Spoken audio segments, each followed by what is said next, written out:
Beautiful day for a ball game in it. Sam Feely here with you on the Blue Sox Baseball Network on YouTube for what we hope is going to be another edition of the Lexington Blue Sox and the Cotuit Kettleers of the Cape Cod League here from Lowell Park in Cotuit, Mass, in Barnstable on Cape Cod. I know we got the Who You Got poll up there. I think it's going to be the Blue Sox, the Kettleers, or Mother Nature, but any all picking against Mother Nature. She is undefeated and untied in her career, I'll tell you that much. We're hoping that at worst it will just be a rain delay. We can play the game, however later the start would be. But as you can see, the tarp is on the field. Rick DeAngelis and Mike Roberts are chatting over just slightly off screen right now. In foul territory on the first base side, and we'll see if we can get this game in some way, shape, or form eventually. We painted the foul lines in the batter's box. The umpires have arrived. We'll see what happens. Clearer earlier, but obviously, and it actually had tapered off about half an hour ago, but has started again, and we'll see what happens. Mike Roberts is directing some of his guys to take the tarp off, I think, so we might get this one in after all. Well, maybe Mother Nature will take the L today. We'll find out. In the meantime, Lexington Blue Sox coming off a tough loss. Took one on the chin Friday night against the Melrose Americans, dropping them to 1-1-1 on the season. Well, the Americans stayed perfect.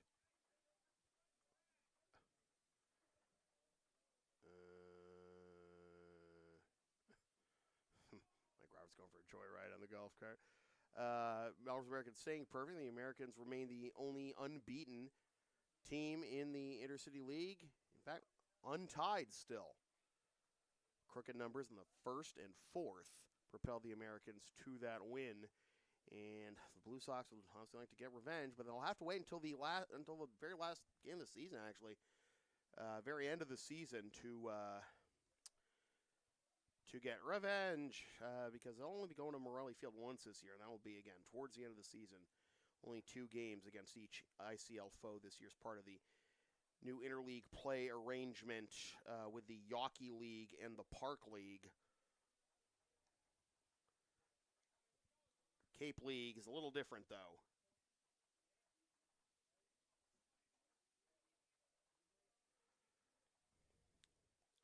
Well, haven't packed it up yet. Kettleers getting loose once again in the outfield, but this week will actually be 3 consecutive interleague games for the Blue Sox after this exhibition here.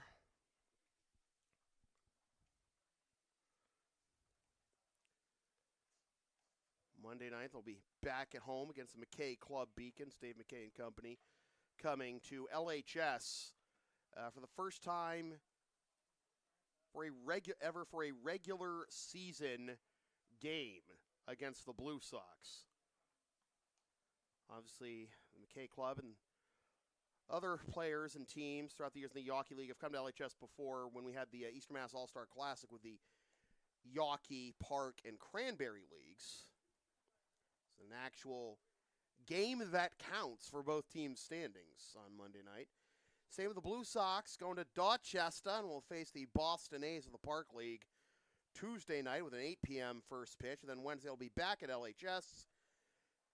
The Blue Sox will to host TJO Sports of the Park League.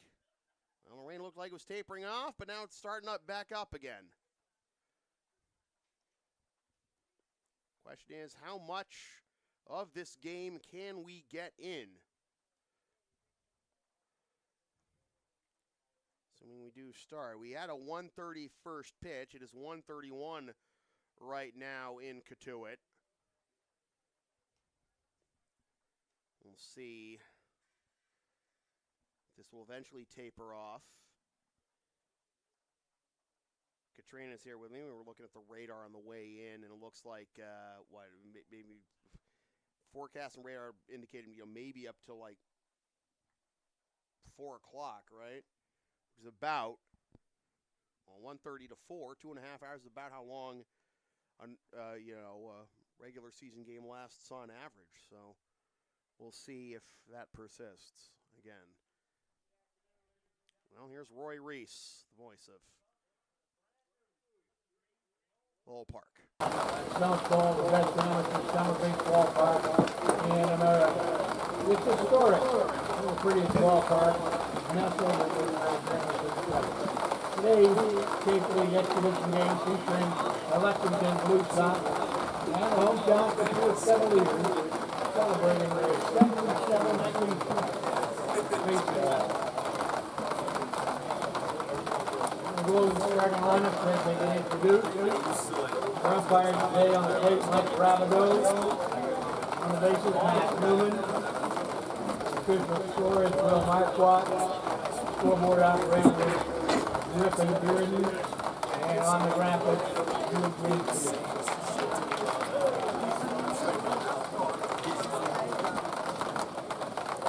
Last many times, please keep your children out of the dugout. Raising the batting cage for the ball, bullpen. Please throw all rubbish into the barrel.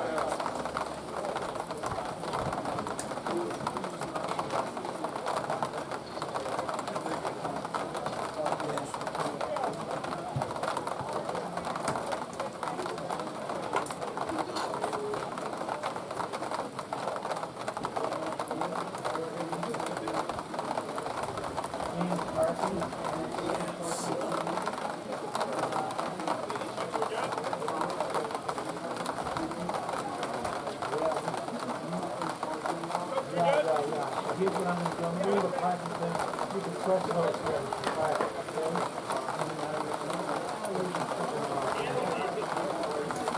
As you can do it athletic association, all around our Lowell fans, the police guys parking their vehicles at the Cotuit Elementary School area.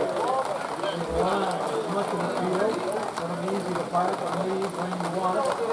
Town closely monitoring the street parking. A viable solution to extending several games and avoid getting parking tickets. Town is allowing parking on Lowell Ave side closer to the field, extend out park. You can park on Main Street as well, number side, not on the sidewalk. Appreciate your cooperation and of course support.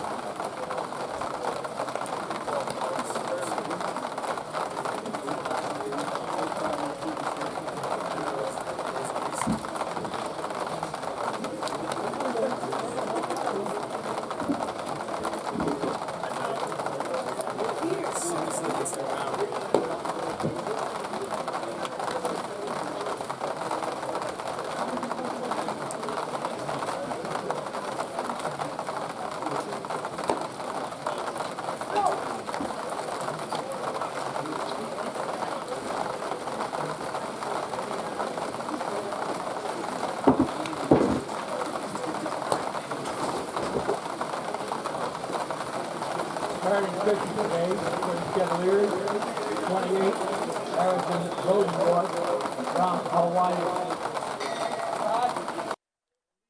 Well, no full formal introductions for this game from Roy Reese. I don't blame him, not knowing not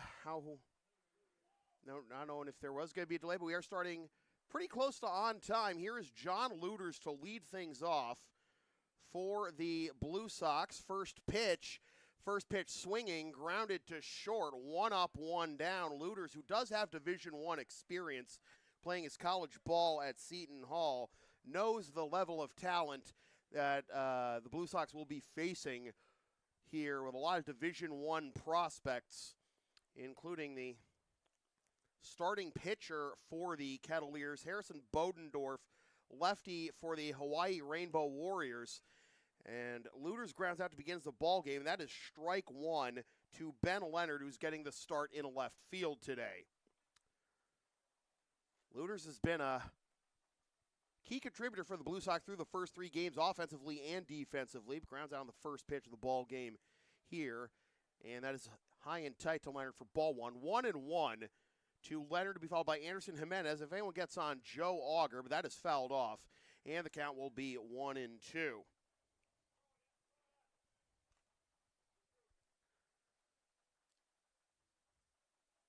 Not even going to bother with the that hit him. That did hit him. A little too far inside there. And Leonard is the first base runner of the ball game. So runner on first, one out for Anderson Jimenez.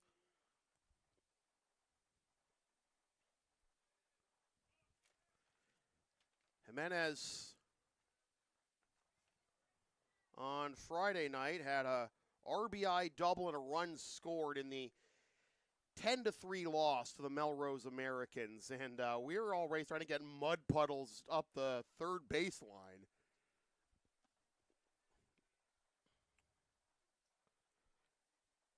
So Jimenez behind 0-1 with Leonard at first after the hit by pitch, and off-speed pitch down and away, but swung on and missed by Jimenez for strike two.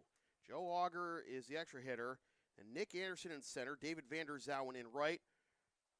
George Athanasiadis is behind the plate. Dylan Walsh is at second. Max Dushny is the DH. And O'Neal Jimenez will round out the starting lineup. At first, a swing and a miss by Anderson for strike three. First strikeout for the Cotuit starter, Harrison Bodendorf.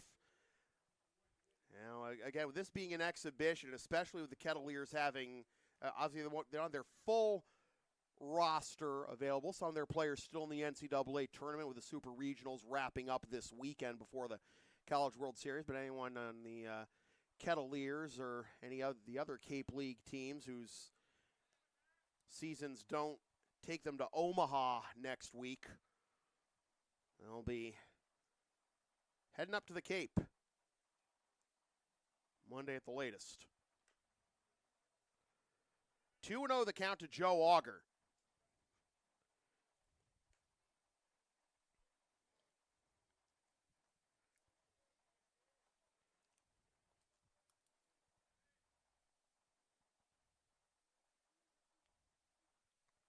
A swing and a miss, 2-1. We are working with the pitch clock here on the Cape. 81 on that last pitch from Bodendorf, who comes set. And here comes the 2-1. A little high, 84 on that one. Are working with the pitch clock. Obviously not something the ICL has to worry about, or even, the MIAA, where a lot of ICL and high school fields where a lot of ICL and Park League and Yawkey League games are played. Called strike on the outside corner, so 3-2. So Leonard will be off with the next pitch. 3-2 and 2 outs. Here it is. That is in the mud, I would guess, for ball four. No base hits so far, but a hit batsman and a walk. have put runners at first and second for the center fielder, Nick Anderson. Lefty on lefty, and with some good off-speed stuff that we've seen in the early going here from Bodendorf. You'll wonder if he's going to try and use that advantage to rack up a big out here on the lefty, Anderson.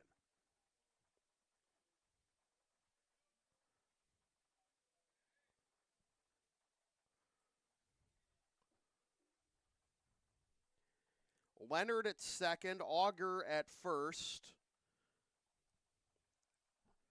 Bodendorf comes set and misses outside, ball one. 1-1 the count.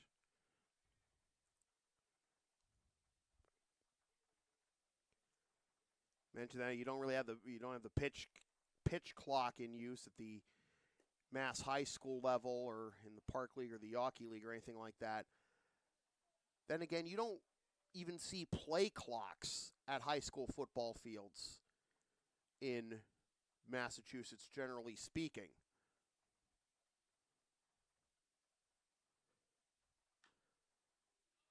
Is that it is a foul ball. Anderson was slow out of the box like it had hit him in the box, and that is, in fact, what happened.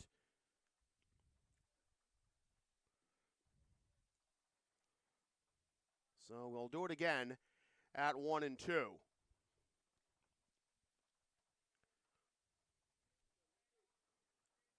Usually in high school football in Mass and in many other states where they don't install play clocks, you have to rely on the back judge essentially to raise his hand for a 10-second warning, as that is outside 2-2.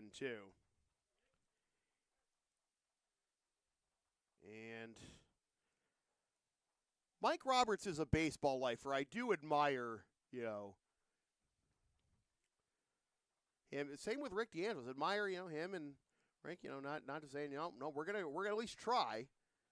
Because this is an experience that Blue Sox players and Blue Sox family members should cherish.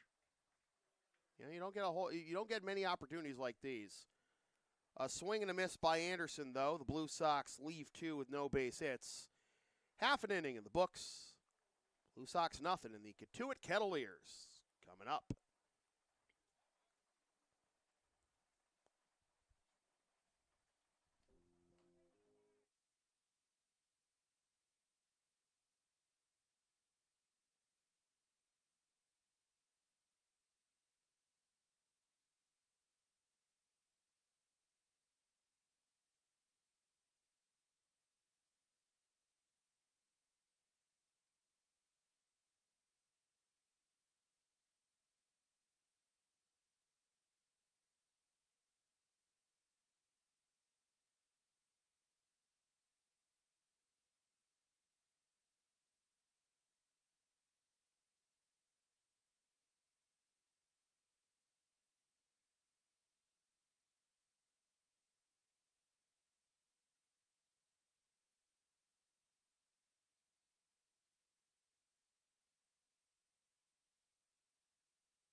Matt Draper will get the start on the mound for the Blue Sox today. Picked up the win on Wednesday against the Stoneham Sabres, going 4 innings.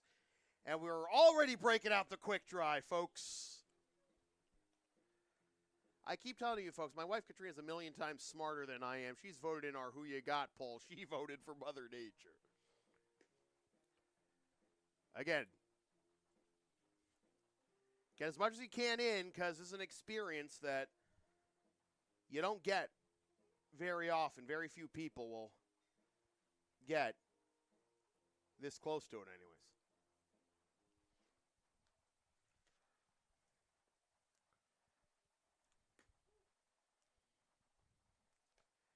Nathan Hall, an outfielder out of Clemson, will be leading things off for the Kettleers.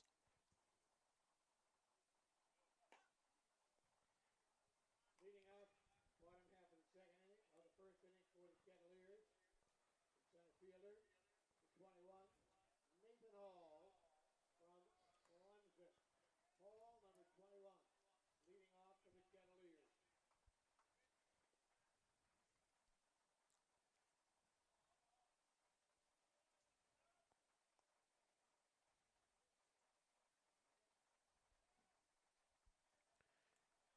So Draper out of UMass, Lowell delivers the first pitch, slow grounder to third, picked up there, a little high throw, but Jimenez for a first pitch out. Then in second, first baseman, the 29, Chris Arroyo from Pasco, Hernando State. Arroyo, number 29.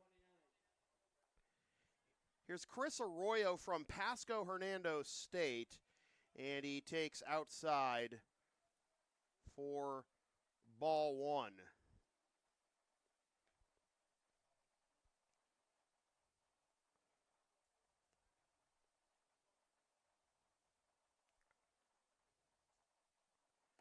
Pasco Hernando State College is in Florida.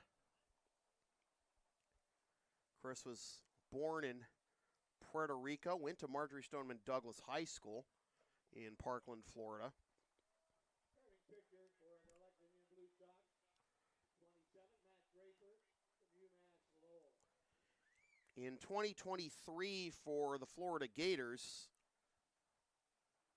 Arroyo, as a pitcher, pitched in 7 games, was 1-0 with a 5.06 ERA.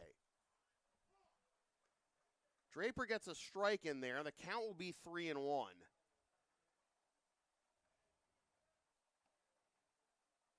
Did not bat as a Gator, and he draws a 4-pitch walk here.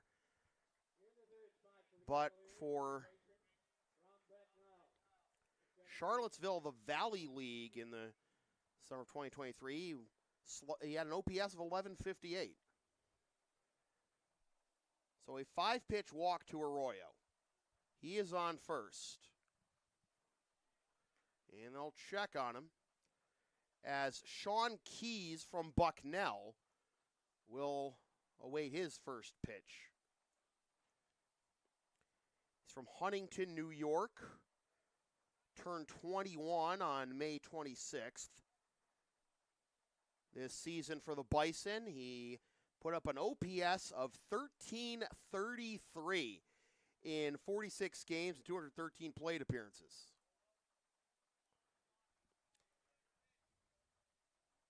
Two 2-0 the count to Keys, who 13 homers and drove in 57 runs, walked more than he struck out, 35-26. 19 doubles, 3 triples, and 4 steals on top of all that as well.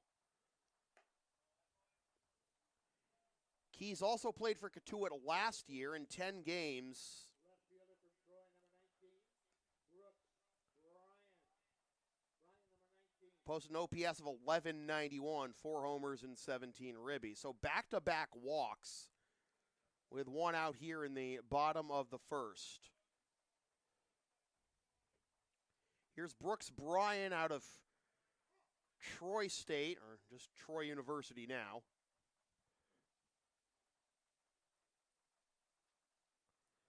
He is behind 0-1. Double steal here. Throw down to third, and both runners are safe. The pitch was a strike. It is 0-2, but now 2 runners in scoring position.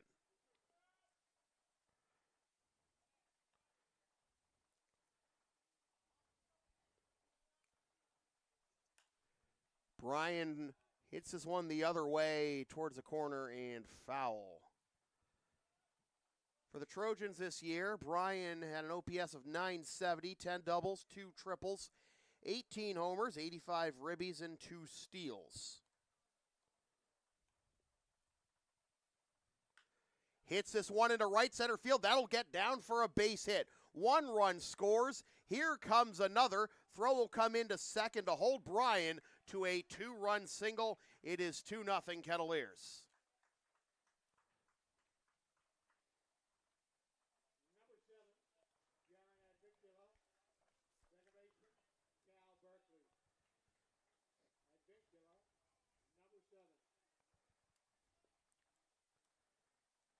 Here's Jaron Advincula from UC Berkeley.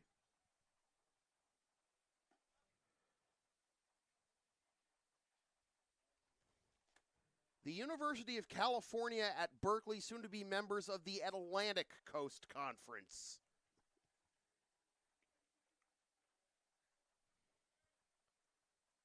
You tell me, folks. 2-0. Along with their rivals, known institution of higher education on the Atlantic coast of the United States, Stanford.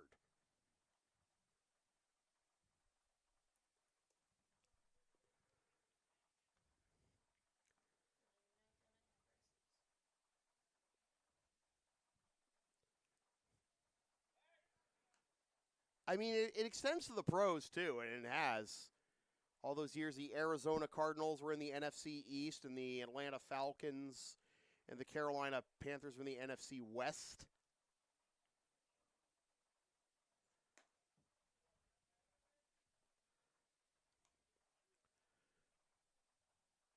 Three and 0 is the count. The Golden Bears this year, Advincula, OPS of 862, and he draws a walk. So 4 straight base runners after the leadoff man was retired on 1 pitch.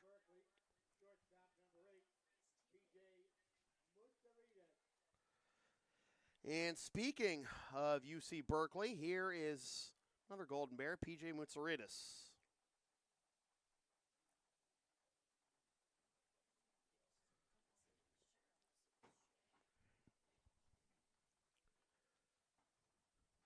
Visit to the mound.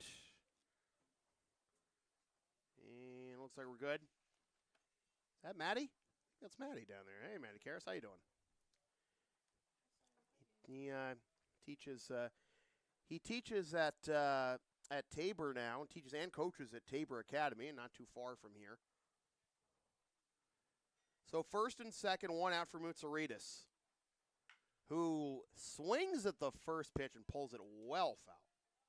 0-1.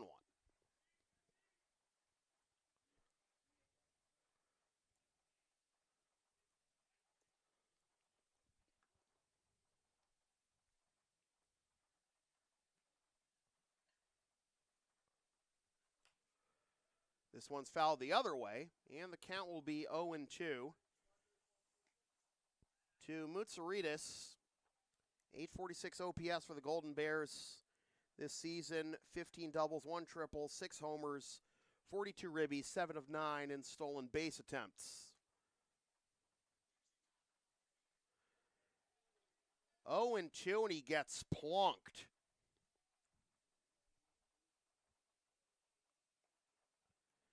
So the base is loaded.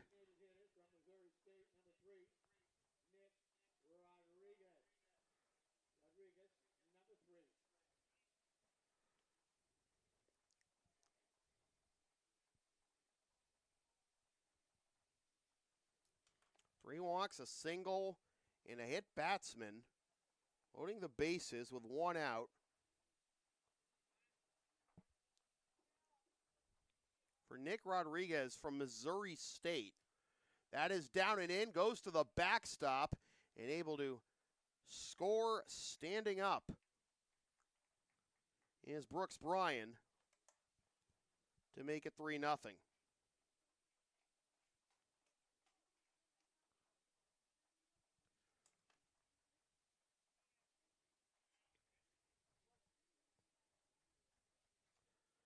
So it's now second and third.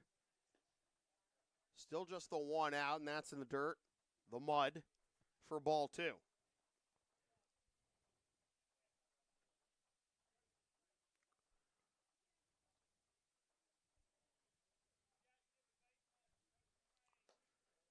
Up and away. The count will be 3-0.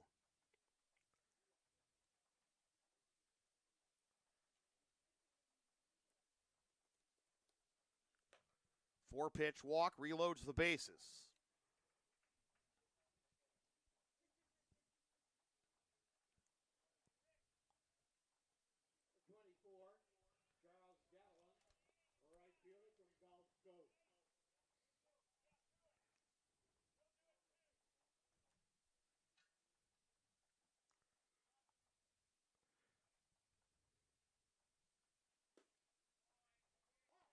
A strike to Charles Davelin,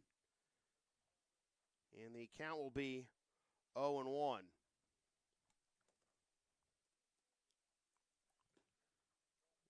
1-1 as that misses down and away. Davelin goes to Florida Gulf Coast. He's from Waterloo, Canada. Swings and misses at that one, 1-2. 927 OPS, 16 doubles, 2 triples, 10 homers, and 37 ribbies, and 13 steals and 18 attempts for Dunk City this season. Florida Gulf Coast, alma mater of Chris Sale as well. Little dribbler up the first base line, and that'll roll foul. Stay 1-2.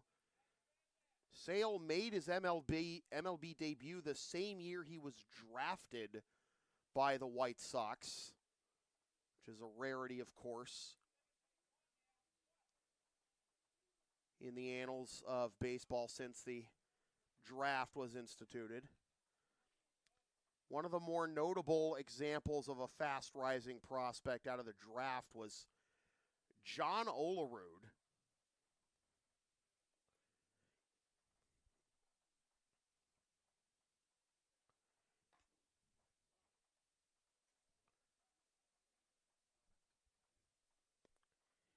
And the merry-go-round continues.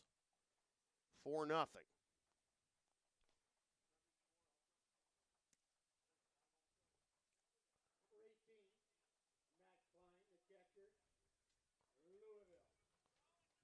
Olerud, interestingly, was drafted, made his MLB debut the same year he was drafted by the Toronto Blue Jays in 1989. But he was a third-round pick, and now we're going to bring it in, it looks like. And we'll do it for that inning, I guess. So, as you can't be, you want to get everyone in it, everyone as much action as they can, with the field the way it is. But I don't know. I guess I'll do it for the first inning then. 4-0 Kettleers after one.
Bodendorf back out there for her second inning of work.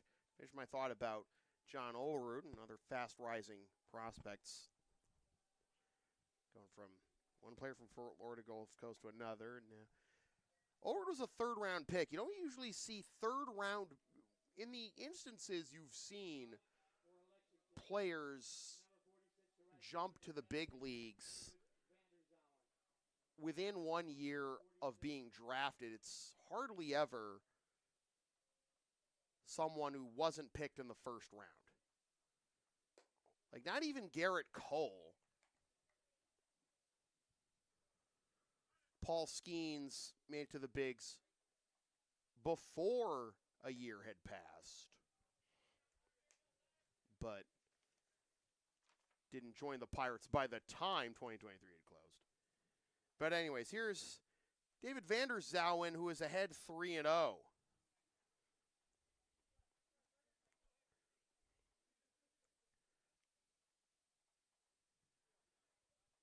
Vander Zouwen, Athanasiadis, and Walsh due up here in the top of the second and a 4-pitch walk to begin this frame for the Blue Sox. Here is George. Athanasiadis from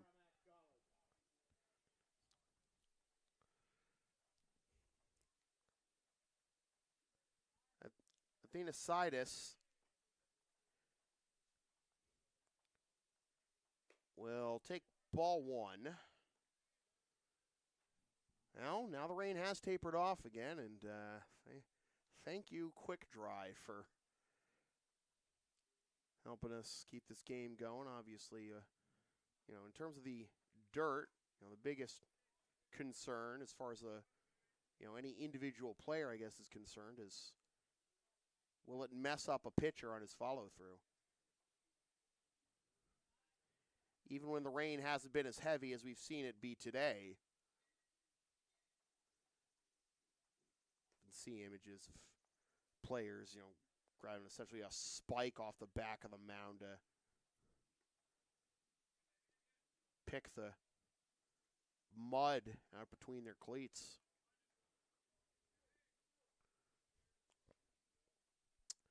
Athanasiadis ahead 3-0 here. And he takes a walk. So back-to-back walks to begin the top of the second for the Blue Sox. And here is Dylan Walsh as the entire infield's going to come in here to talk to Bodendorf.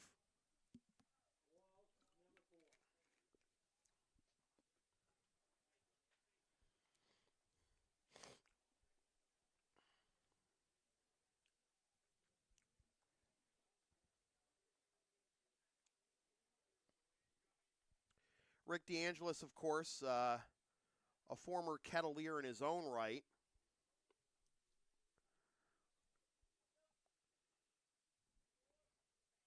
Long-standing tradition for the Blue Sox to play an early season exhibition against the Kettleers before the Kettleers season starts. And that is on the outside corner for strike one to Dylan Walsh.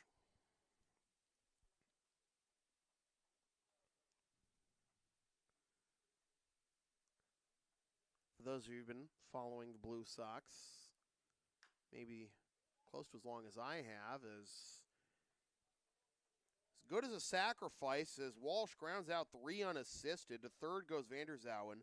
To second goes Athanasiadis.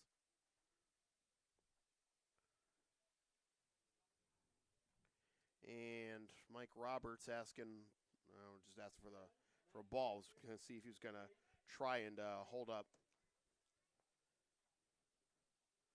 Blue to maybe make a pitching change. But here is Max Dushney. But anyways, for those of you who have followed the Blue Sox, maybe as close to as long as I have, here's a trivia question for you. I haven't done these very much in recent years, but who's the only Blue Sox pitcher to register a win against the Kettleers?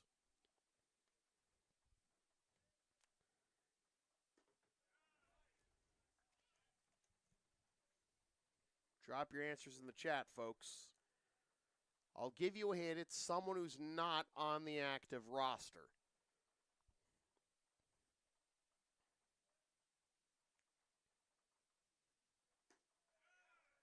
Good morning, good afternoon, and good night. Max Dushny 2 down. And O'Neal Jimenez will try to keep the line moving.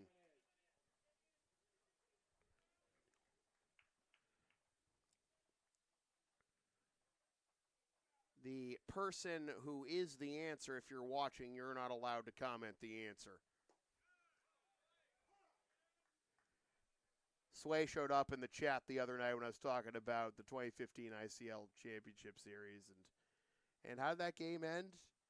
With you hitting a bunt RBI single and my voice raising 3 octaves. But Sway is not the answer to this one, however. Sway, when was the last time you even pitched, man? Don't think you ever done so in a Blue Sox uniform. Certainly you did for the Reds or for any of the other teams you played for in this circuit over the years, but maybe an MCLA? I don't know. To do some digging.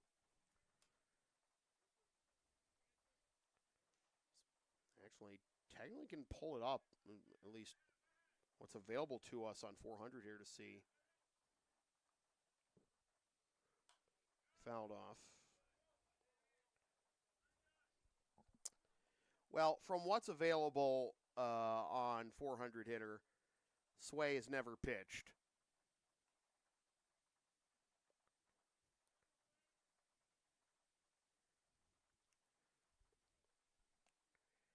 Vander's down at third, Athena Sidus at second. Little blooper down the right field line, and on the run. The catch is made for the out that retires the side. Nearly brought home two. Little bloop single did O'Neal there, but the side is retired.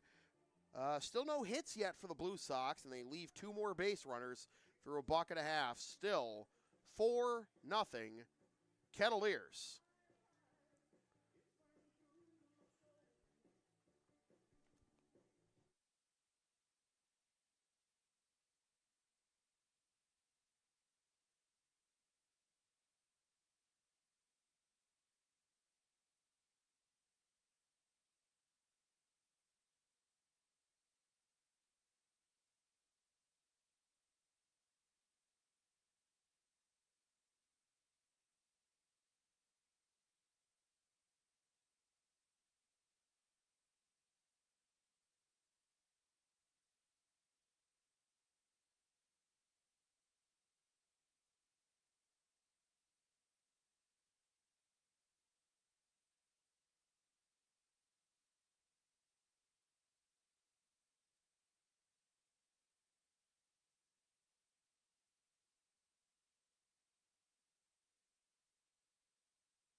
So Chris Wannett will take the mound for the bottom of the second after 1 inning by Matt Draper.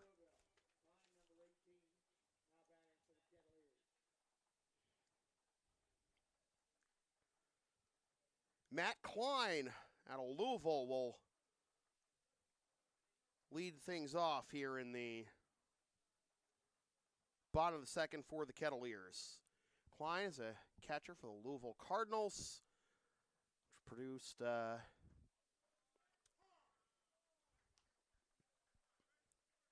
number of fine ball players over the years.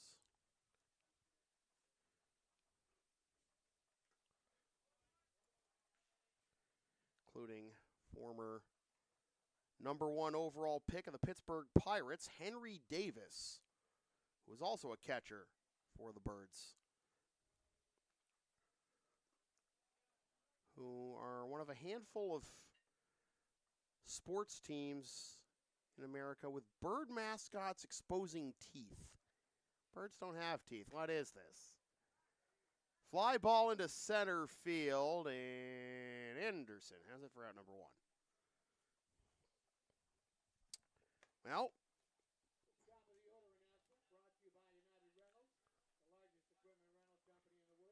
Klein flies out on one pitch, for the first out, rather. What I meant to say was we got, saw Draper retire the first batter, Hall, who was here on one pitch. Both pitchers gave the leadoff batter. What happens after that, though, is anybody's guess. 0-1 the count, as that's on the outside corner. Klein grounded out to third. Jimenez to Jimenez for the first out of the ball game. But it won't be Jimenez to Jimenez if he grounds out to third here, as we have a new third baseman for the Blue Sox. That is down and away.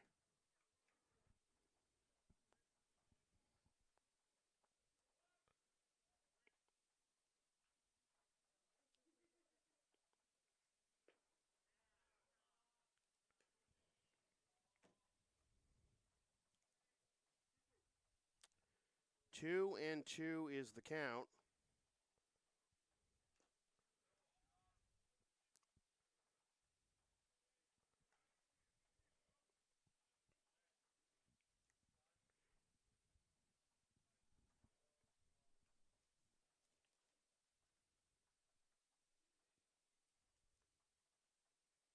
Up and in. Count is full.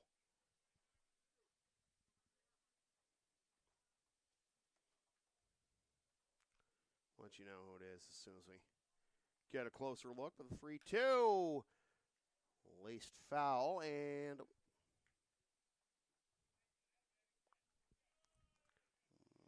believe that's Charlie Walsh. I'll have to. Do I have my binoculars here? Did I leave them in the car? Well, ball 4.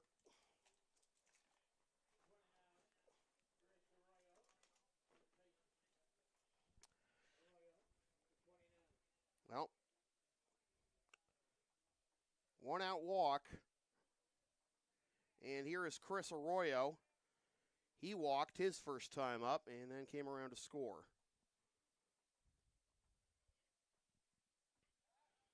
Throw back to first, and Hall barely gotten his left foot off the bag.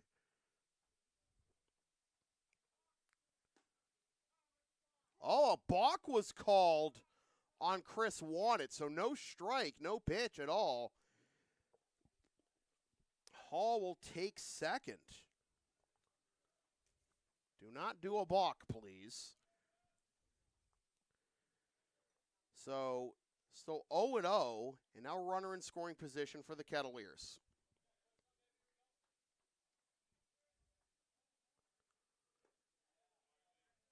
One and 0 is the count. 72 on that one from Wanted. Give you folks the answer to our little trivia question in just a moment.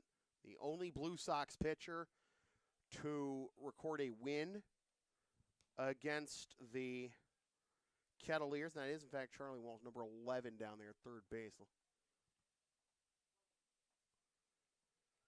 That would be Matt Keogh.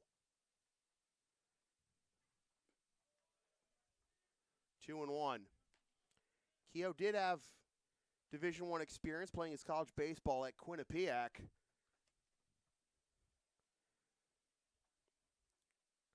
Guess Division I hitters, though, can't handle 60 miles an hour. Just ranching them left and right. Help the Blue Sox finish off the only win they've ever registered against the Kettleers in these exhibitions. Of course, the value of these games isn't wins or losses. It's a walk. It's more than just the experience of playing in the Cape League, playing on a Cape League field. It's the experience you get testing yourself against some of the best competition you can face in America.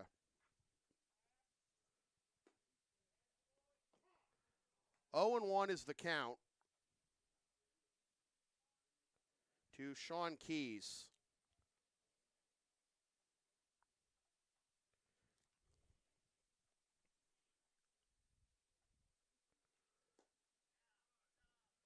Oh and 2. To Keogh's credit, though, when you're, any hitter who's facing the kind of stuff they haven't seen in a long time, if ever, is that adjustments for ball one is going to be, thrown off considerably. How do you think Shohei Ohtani felt getting ranched on 3 pitches by an electrician from the Czech Republic in the World Baseball Classic? I guess he really is the second coming of Babe Ruth. 1 and 2 the count still.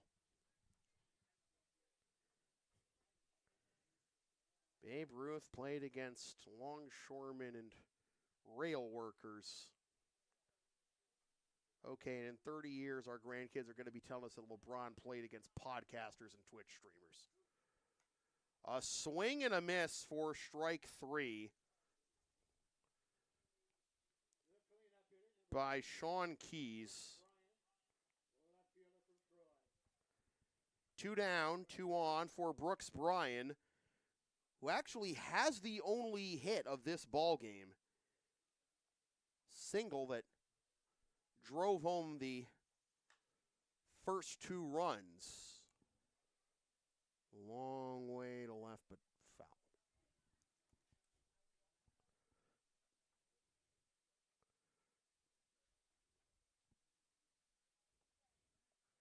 Reset the pitch clock here. Not fair to the pitcher or the batter when the umpire has to go get a fresh baseball or 2 or 3 or so.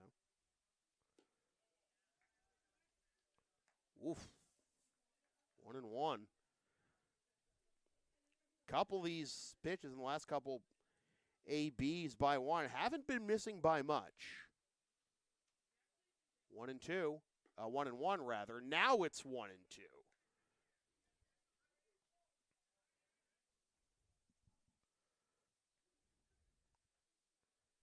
Center fielder Anderson, couple steps over towards right field for the left-handed hitting Brooks Bryan. Remember, he did go the other way, though, for that. Did he go the other way, or was I thinking of this? I got the right side. Yeah, what am I doing? I'm all right. I'm working. Truth be told, I haven't called that many baseball games this spring before Blue Sox season.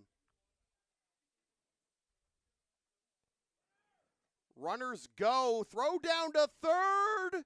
Got him, and the side is retired. 2 in the books. Still 4-0 Kettleers.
Another Golden Bear will come into the game for the Kettleers. It's the left-hander Ian May.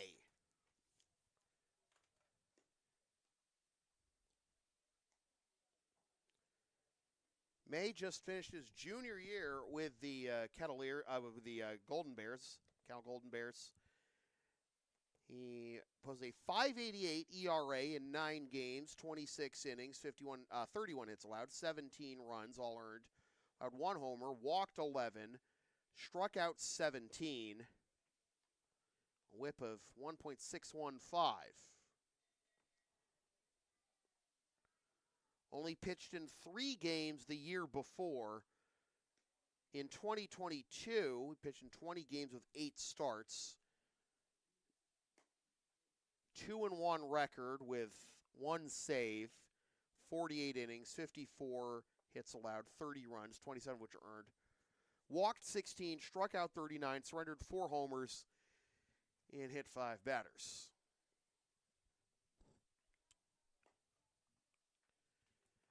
So the Kettleers onto their second pitcher of the game after the first 2 innings thrown by Harrison Bodendorf, another lefty out of Hawaii. And here is John Luters to lead things off in the top of the third for the Blue Sox. Luters a ground out to short to begin the ball game. All things considered, given that we started in some considerable rain, we're making pretty good progress so far. That'll be just upstairs for ball 1 to Luters.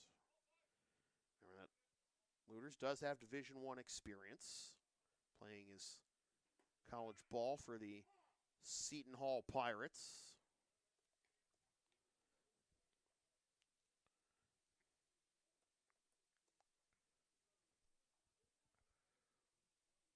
One and one the count.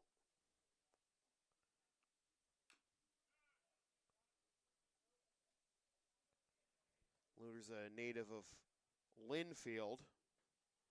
1 and 2 the count.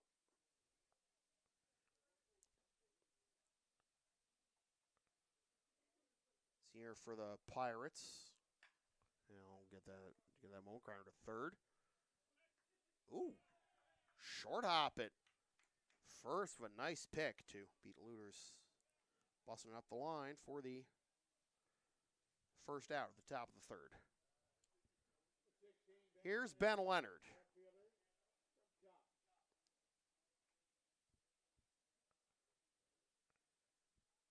Luters 254 this past season for the Pirates. And here is Leonard, who was hit by a pitch his first time up. And is down and in for ball 1. Only 1 hit in this ball game so far, and it was the 2-run single by Brooks Bryan back in the first. 1 and 1 the count. And 3 walks and 1 hit batsman. Here's a little blooper into center field, but that will be caught on the run for out number 2. 3 walks and hit batsman for Kettleers pitching to this point, but along with a 1 hit, 2, 3, 4, 5, 6 walks and 2 hit batsmen.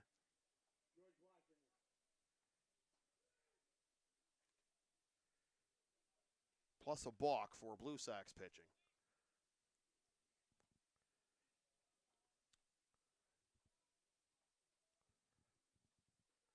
Here's Charlie Walsh.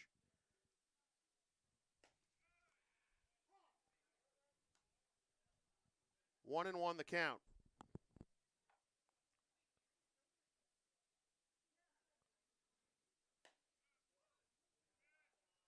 Two and one just outside for Charlie.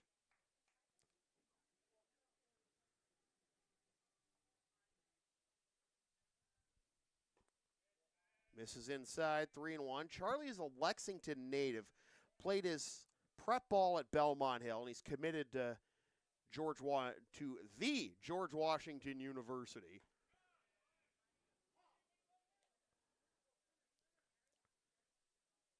Full count. Walsh getting his first at-bat after coming in for Anderson Jimenez defensively. Last half inning, a little blooper, picked up at second, on to first. Did he hang on to the bag? He did hang on the bag and the ball at that. Great effort at first base defensively to keep that one from rolling away, and the side is retired. 1, 2, 3, go the Blue Sox through 2.5, still 4-0 Kettleers.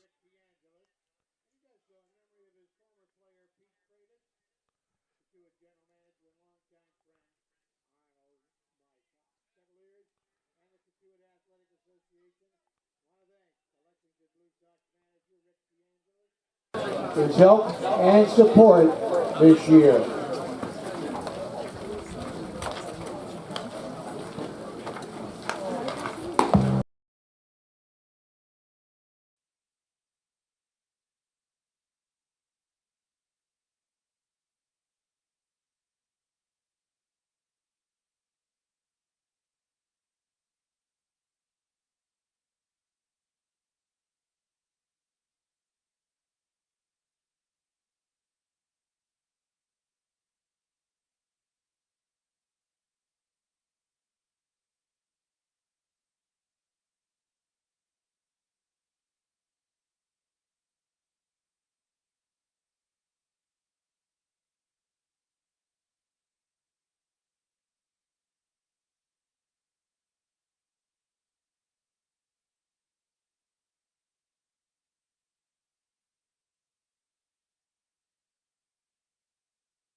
Wherever Pineda will take over here in the bottom of the third for the Blue Sox.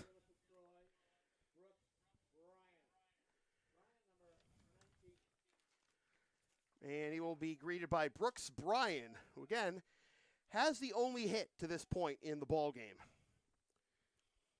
Blue Sox going 1, 2, 3 in the top of the third. And Pineda, former Kansas City Royals farmhand, misses high for ball one, 1-0. Blue Sox not devoid of base runners, but still no hits and no runs to their credit. Little grounder up the middle, scooped up at second, on to first in time, 1 down.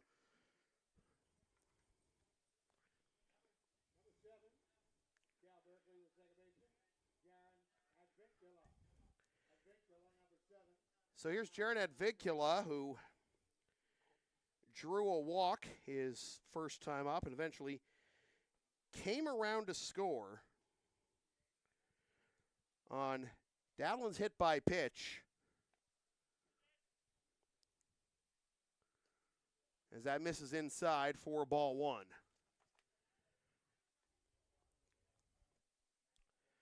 Obviously, hate to have just one little outburst be the difference. That's what we've seen so far with Draper getting Hall on the first pitch of the bottom of the first, but then walk to Arroyo, walk to Keys, base hit by Bryan, walk to Advincula, hit by pitch Mutsaritas, walk to Rodriguez, hitting Dowdland with a pitch, and 4-0 after 1 inning. Count is 2-1 to Advincula, to be followed by Mutsaritas. If anybody gets on, Nick Rodriguez would be due up. Nice pitch there, 2-2, 72 on that one from Pineda.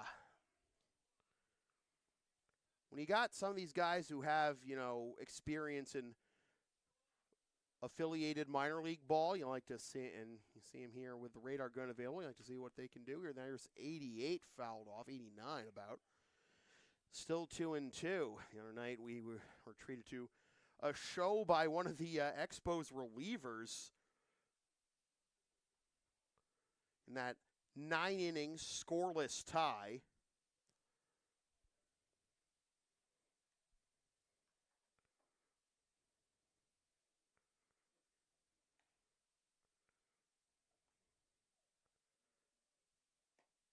Luis Cespedes. He was maxed out at 94, according to some of the folks that had the radar guns out. But it is a full count now to Advincula. Again, Mutsaritas due up next.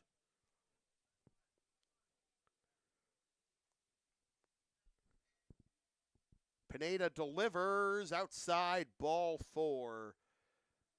And 74 on the gun, so you can tell he was trying to freeze him on the outside, but couldn't get it nearly close enough to the plate. So a walk issued to Advincula's second walk drawn today.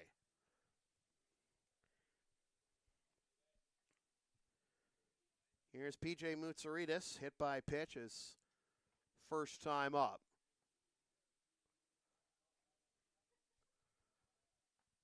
Runner goes, pitch is high, throw down to second, goes into center field, but no further advance by Advincula. So a stolen base for Jaron, and he is in scoring position on a 1-0 count.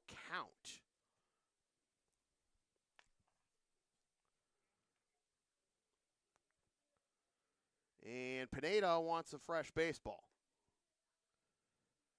Ray may taper it off, but I don't blame him.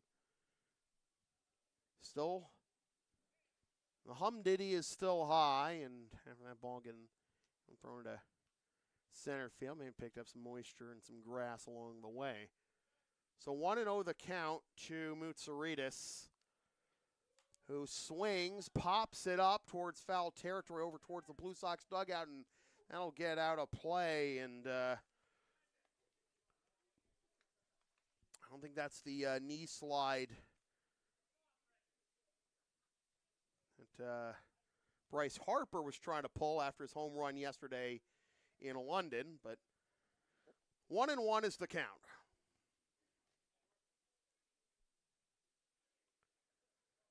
Pineda shaking off a sign here. We do have a new catcher, by the way. Athenasitis is no longer behind the plate. On the outside corner, and it'll be 1-2.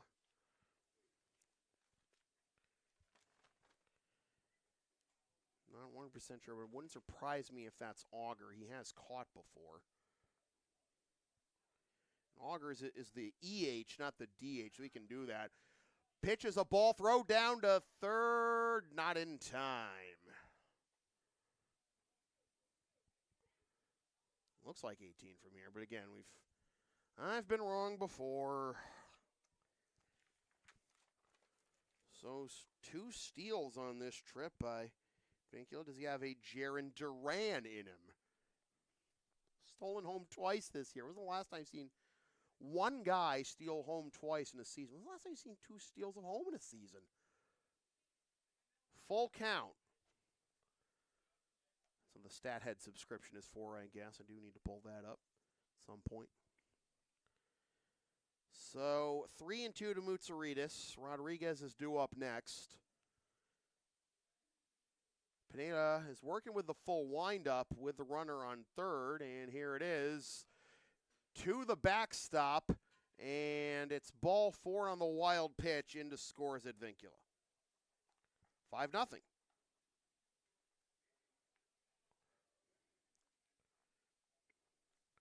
No RBI for Mutsaritas, of course.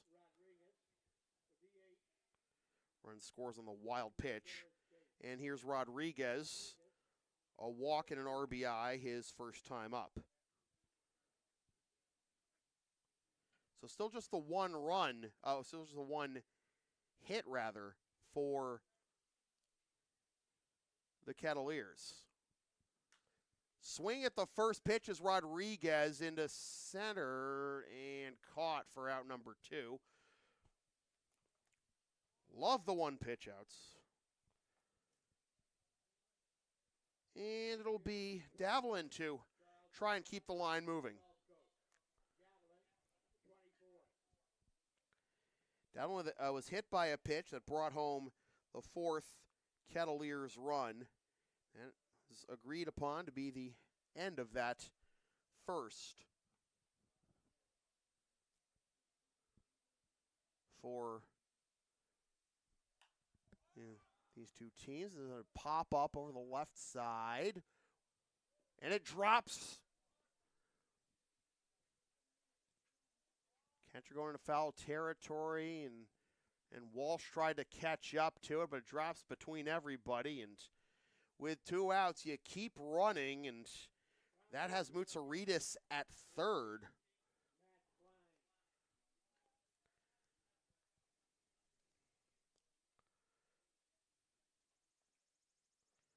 So here's Klein, who flew out to center his first time up. Runners at the corners, 2 down. That is base hit number 2 of the ball game for the Kettleers, and they got him stealing. Another fine throw. The Blue Sox, their second runner caught stealing today. That retires the side. The Kettleers pick up one more run on one hit and leave one. We're through 3, 5-0 Cotuit.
Joe Auger to lead things off, hits the first pitch down the third base line, takes a brutal hop into left field for what should be the first hit of the ball game for the Blue Sox.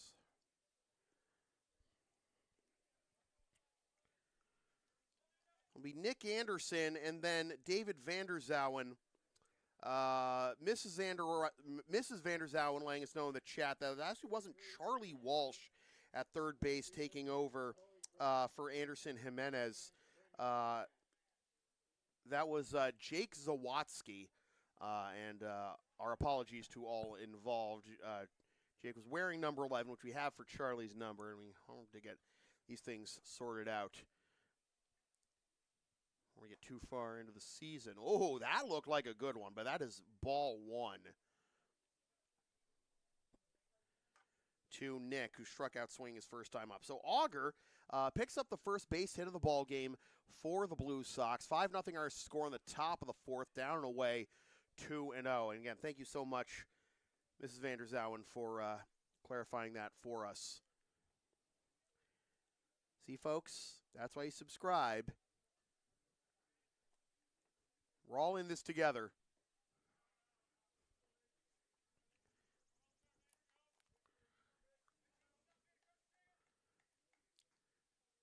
I mean, I had to make sure that was Pineda on the mound.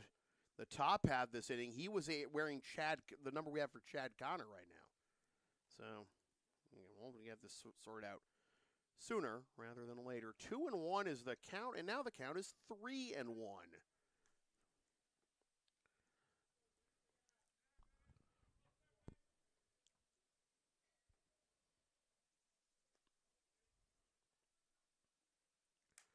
Well, excuse me, swing fouled off to fill the count.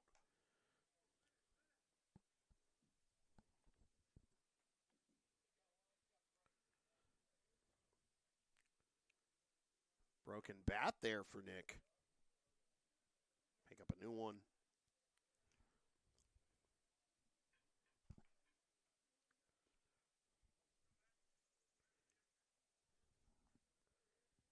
Haven't seen Mrs. Wojcik in the chat in a while, though. You two can be friends. I heard a balk called, and there it is. So go up to second goes Auger.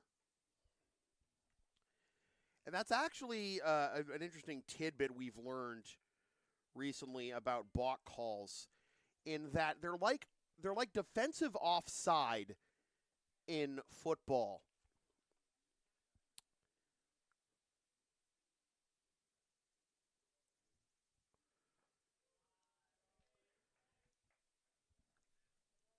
Anderson picks up the walk, in that the call is made, but that doesn't automatically stop the play.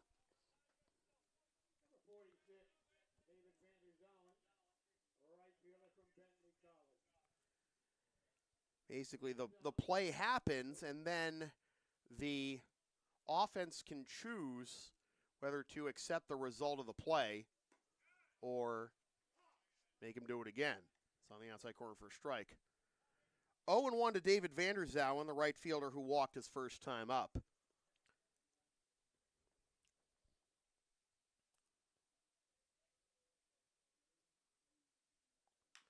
Little grounder to the left side, picked up at short to second for one, on to first.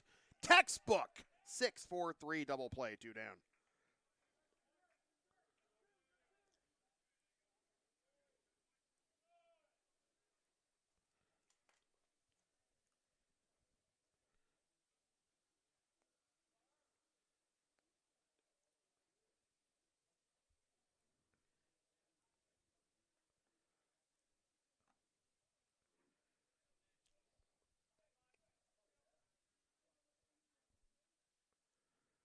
Athena Sidus hits this one the other way to right, back at the wall. It is off the wall.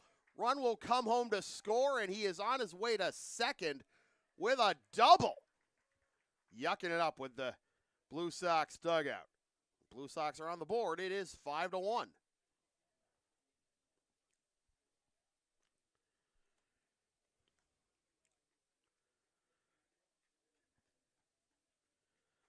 So this will be Giancarlos Ramirez.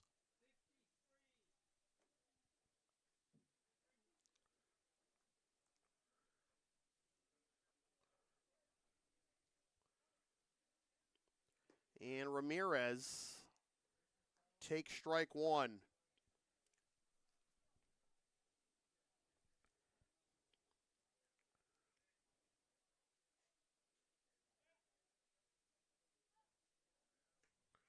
Swing and a miss by Giancarlos.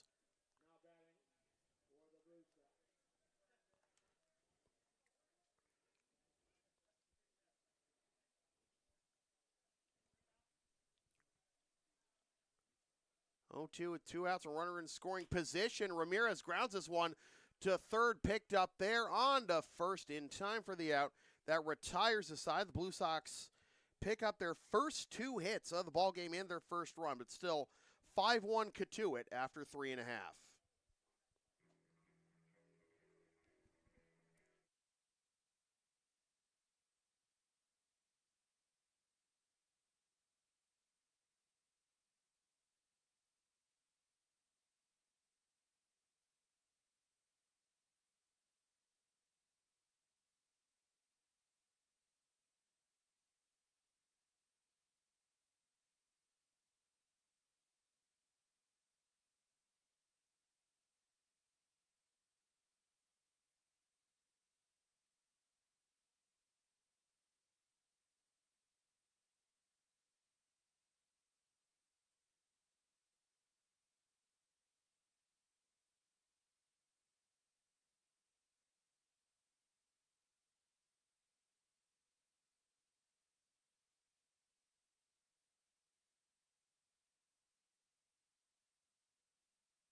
Blue Sox on their 4th pitcher in 4 innings. It'll be Nate Hartley.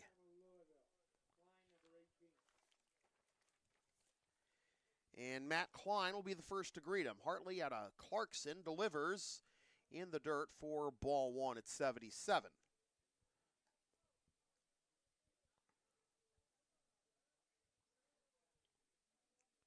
Close our Who You Got poll after this half inning, but that'll be up and away for ball 2, 2-0 to Klein with a new catcher behind the plate. That would be Dushney.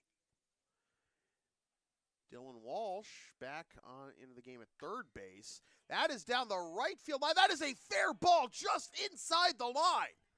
Klein around first, and he will hold there with a single as is rifled back into the infield quickly. A leadoff single for Klein, and that is the first time the Kettleers have had the leadoff man aboard this ball game.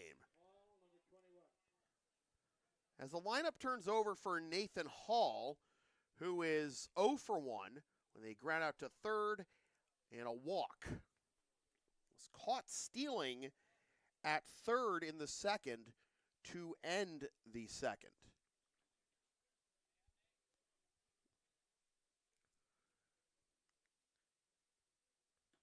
And it'll be in there for a strike, and it'll be 0-1.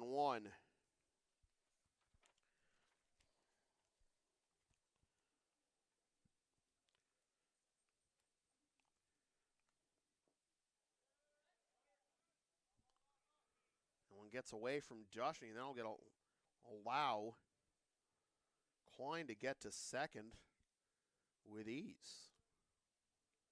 Count will be 1-1 as the cloud cover starts to increase again.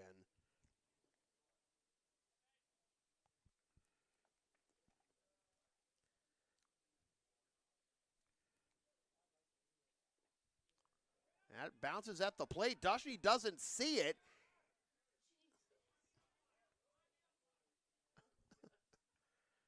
Wow. Dushney had no idea.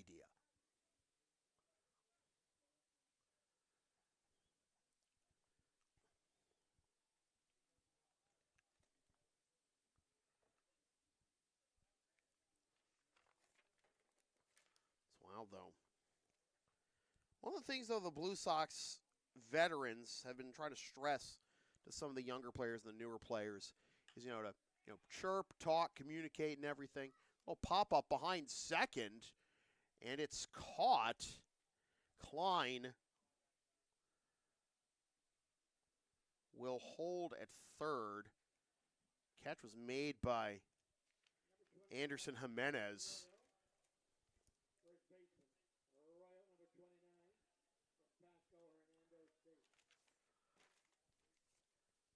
So one down and a runner at third for Arroyo, who handles that, who watches that one go low for ball one, but handled nicely this time by Dushney. One of the things the Blue Sox veterans have been trying to stress to some of the younger players, the new players to this squad is, chirp, talk, communicate. Don't,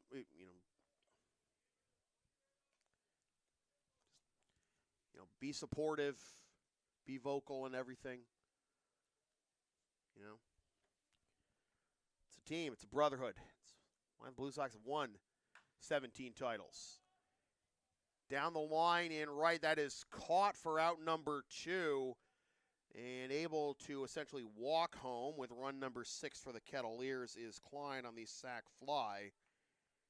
And it is 6-1 with the bases empty and 2 down.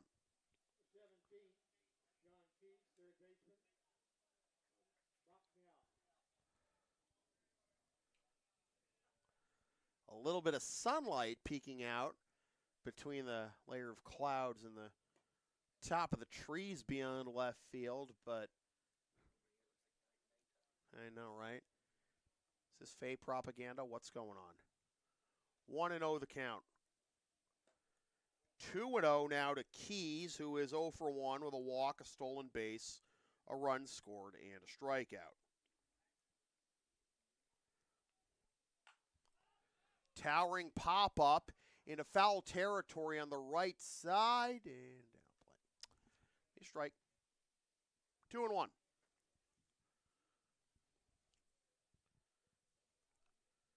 I mean, it's funny. I can actually see my it's more than just the light in here. It's the sunlight. I can kind of see my reflection here, or the shadow. I mean, on my score sheet. But it's also got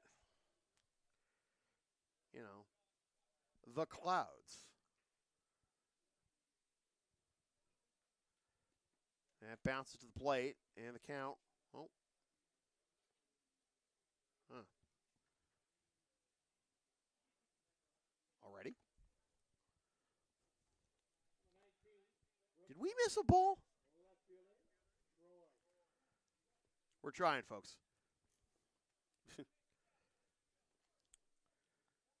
Here's Brooks Bryan. His 2-run single back in the first is still the difference right now. Count will be 1-0.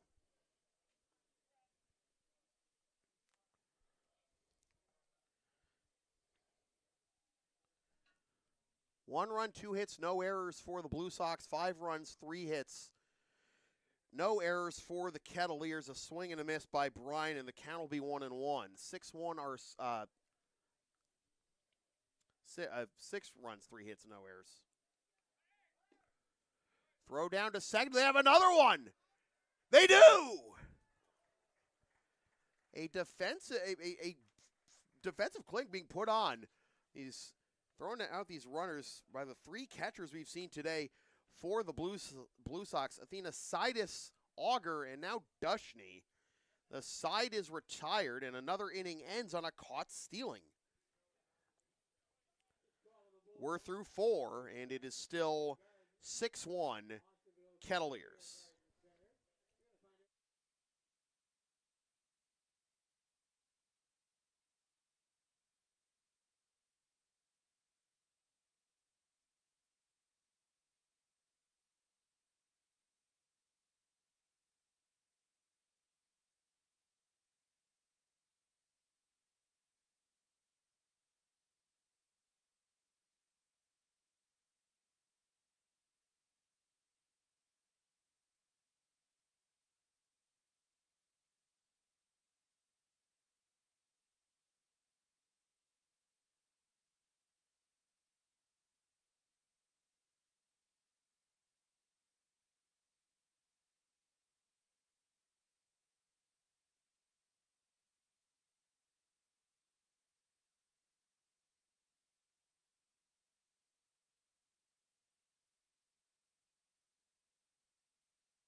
Well, your friendly neighborhood play-by-play announcer is having a little bit, having some flashbacks here because the new pitcher for the Kettleers is a left-hander, Louis Misla from SUNY Cortland.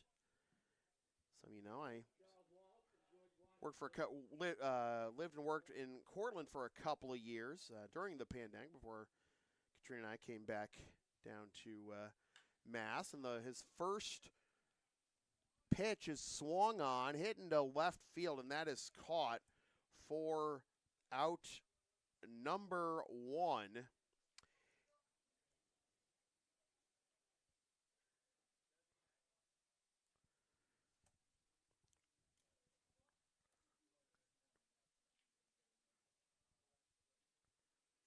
we have a number of players that didn't wear numbers we don't have on the roster.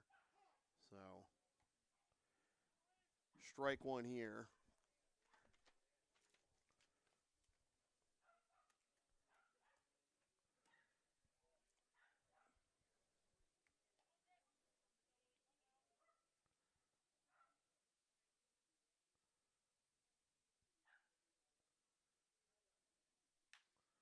Grounder up the middle.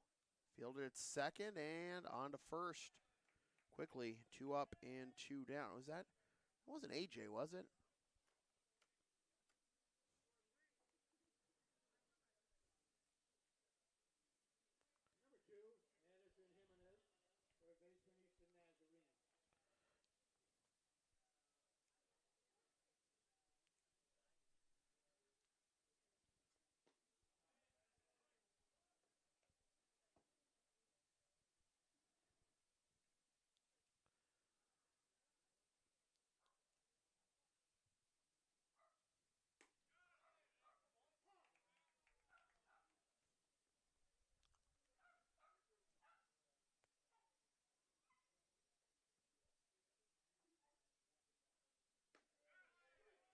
Good morning, good afternoon, and good night. Anderson Jimenez is a little whack, I think, with a batting order here. We had looked like we had Max in the on deck circle, and I thought it was Max's spot in the line was supposed to be up. But again, this is an exhibition, and it's not the biggest deal in the world. We're just just getting everyone some work. And just trying to catch up. This is Charlie Walsh. Okay. All right. Yep. Should be. Ms. Vanderzauer, is that Charlie on the mound? Please tell me I'm right. Charlie has pitched for us this season.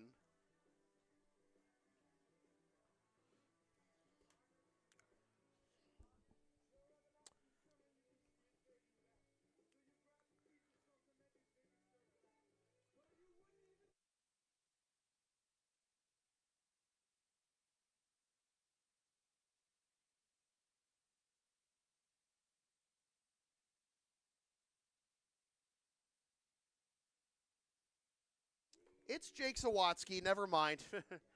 I didn't. Again, folks, we have Charlie's number. We have Charlie wearing 11 on the roster, and Charlie pitched for us this year. It is, in fact, Jake Zawatsky pitching for the Blue Sox now.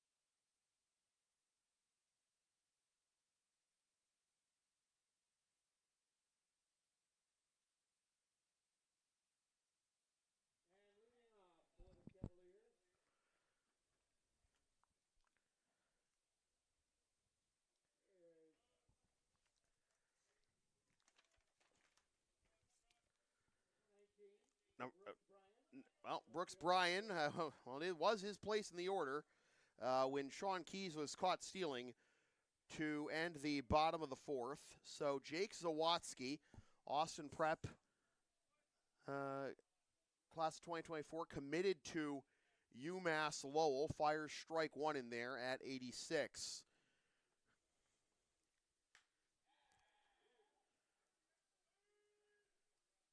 Deep to center field. This will be extra bases for Brooks Bryan. Yeah, I know, right? Kettleers advertising their player of the game on the PA. And Mrs. Vander's out. I hope you're not pulling my leg because pretty sure we had announced Charlie that whole time, both me and Chris. No one told us anything different.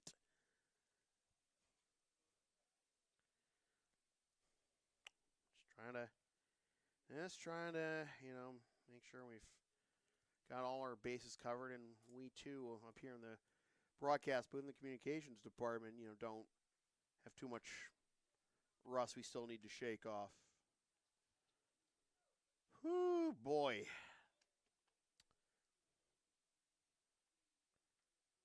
Well, leadoff double, and Advincula grounds this one to third. Safe! He beat it out. Infield single. Runners at the corners. Nobody out.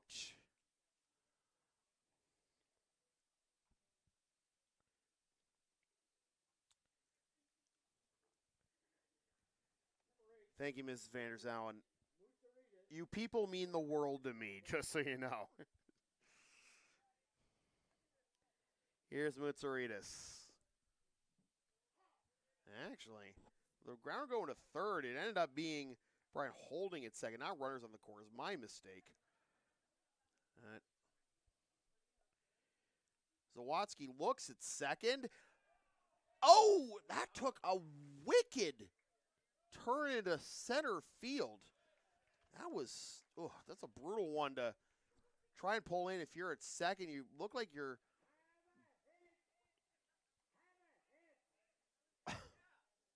what? Are we throwing in though? We're throwing in the sound effects in this year. Great. Okay, so bases loaded on the single by Mutsaritas. Rodriguez swings at the first one, fouls this one off for strike one. So 3 hits to begin this inning after 3 entirely.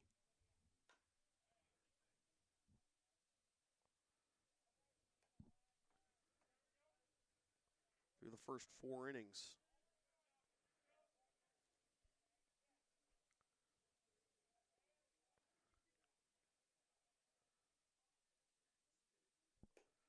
Up high for ball 1.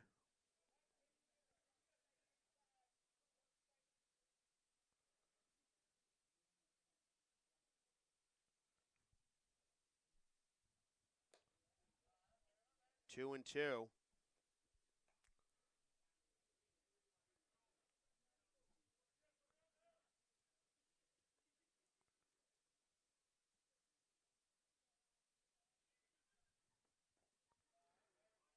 Bounces away from Dushny, but no further advance by any of the runners.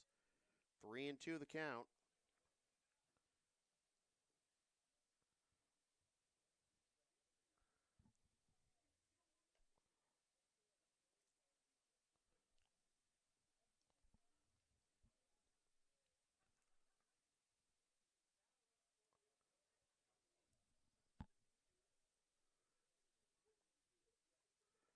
Swing and a miss. First base occupied. I'll put an end to that at bat. 1 down. Here's Davelin.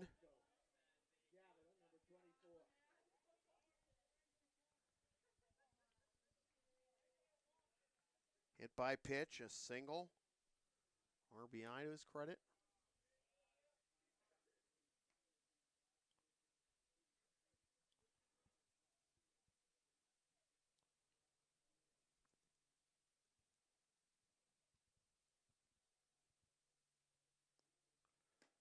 2-0.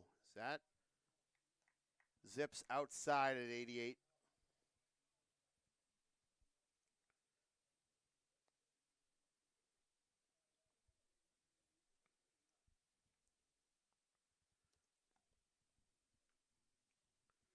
Both teams have relievers warming right now. It's gone to now 3-0 to Davlin with the bases loaded and 1 out. No mistakes allowed right now for Zawadzki. Popped up in a left, will be deep enough to score the run. There's the catch for the second out. Throw will be cut off at short. Sack fly and an RBI. Tack on the extra point. 7-1.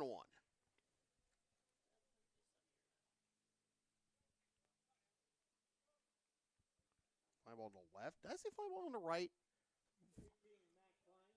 I don't know, man. Again, it's an exhibition game. Get it out of your system while you can, you know? Here's Klein. Fly out to center in the second, and a single and run scored in the fourth.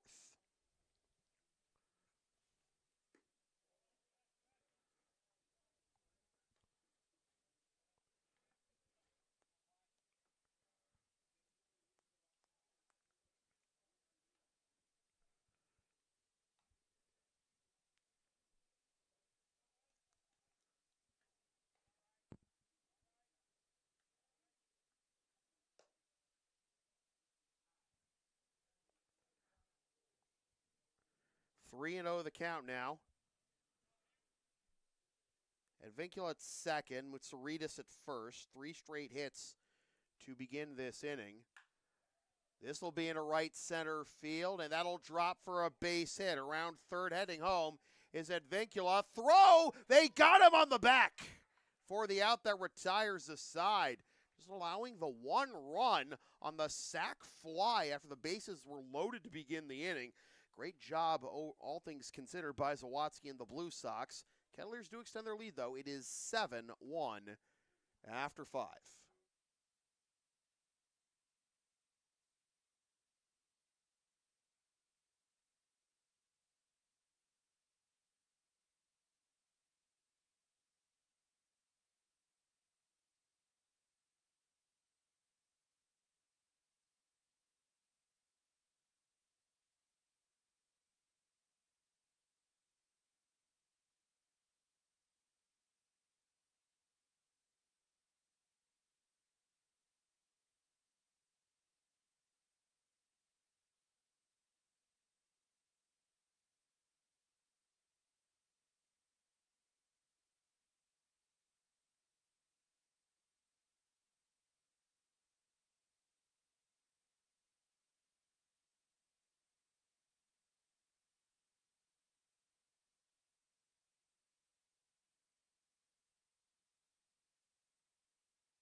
Dushney will lead things off here in the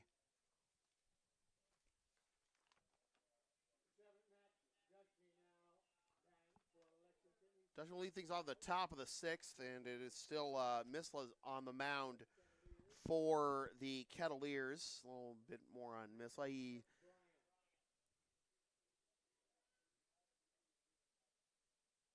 transferred to SUNY Cortland from Hudson Valley Community College, and we were pitched for 2 years.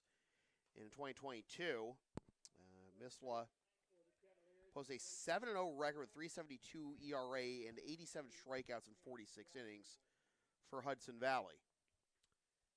Count is 1-0 to Dush. 2-0.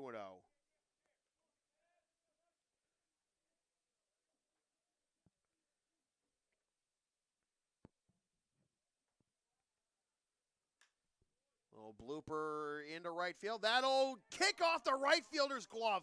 Great diving effort, but Dushney is on his way to second with a leadoff double.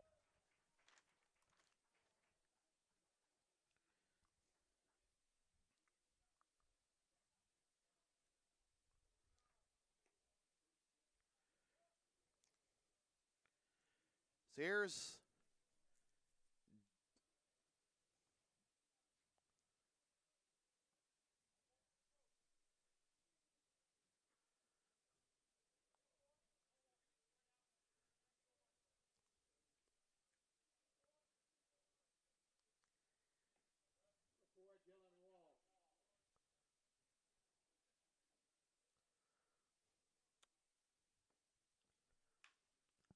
grounder to the left side. Off balance throw from short, not nearly in time. First and second. Nobody out to begin the top of the sixth. Again, with a lot of mismatched numbers and don't know.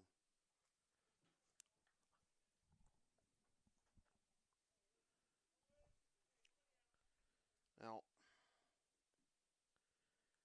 I wish I could help you folks. I am only going with the roster that I have is a lefty, and I'm up here. I don't have any communications with people down there unless I have to, vacate my spot for a moment, but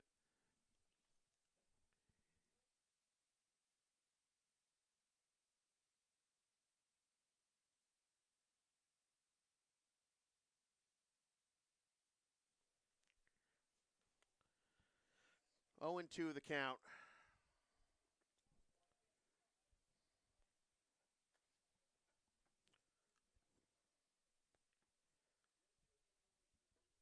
Swing and a miss.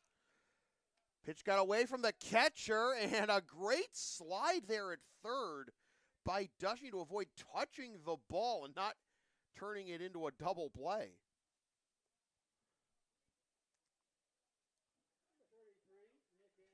So here's Nick Anderson.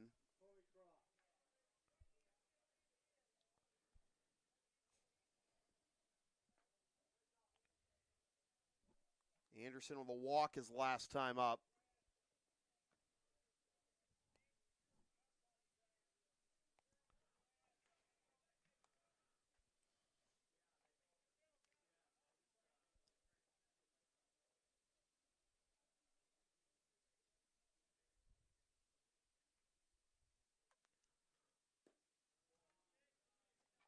Down and in for ball one to Anderson with runners at second and third and one out.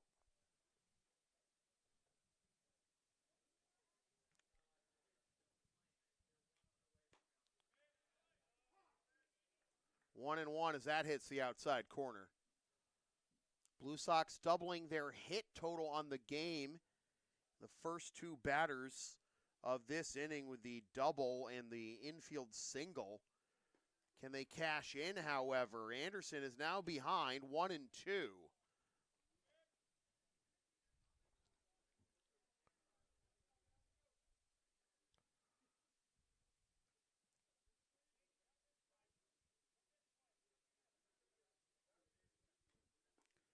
called. Strike 3. 2 down.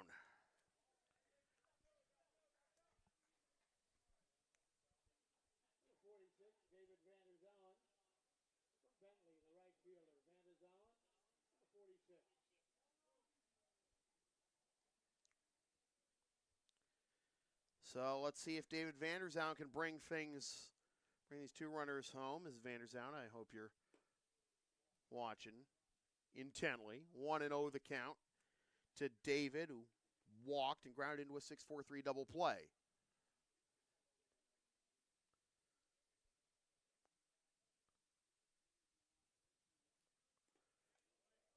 Two and 0.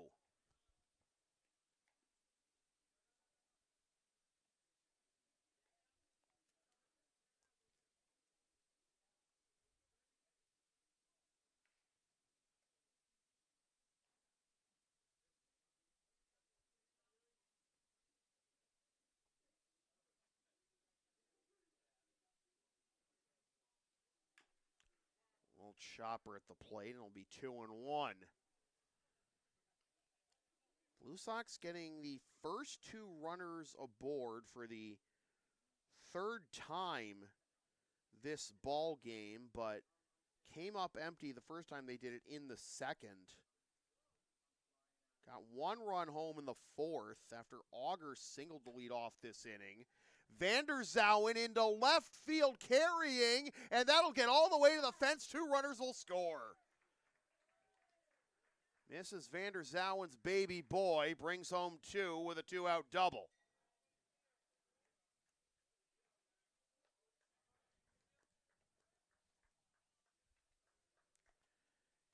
Here's O'Neal Jimenez.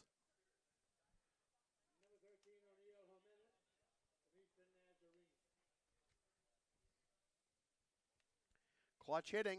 That's what you want to see.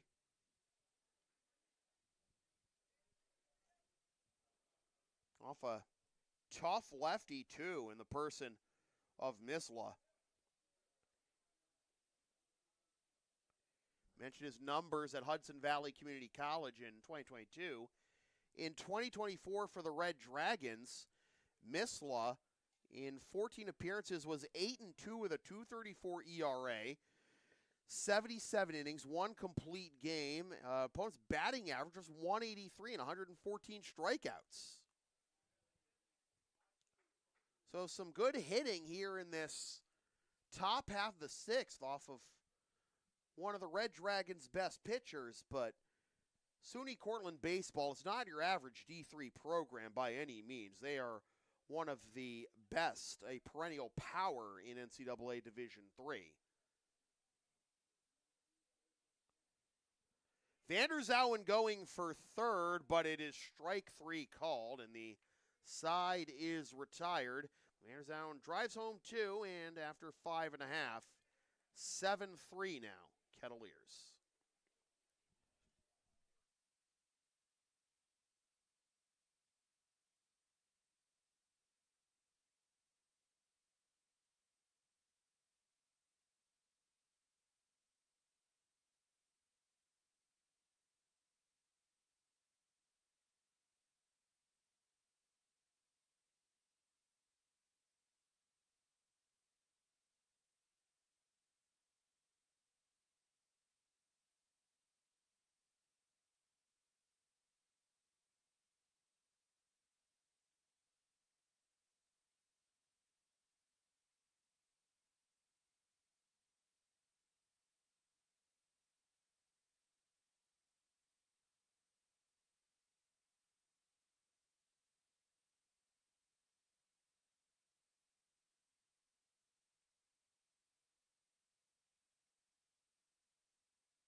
Ben Valenti will take over on the mound.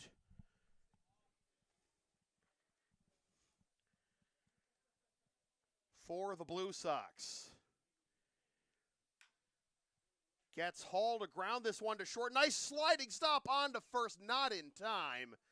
But a fine effort nonetheless at shortstop and an infield single to lead off the bottom of the sixth for the Cotuit Kettleers.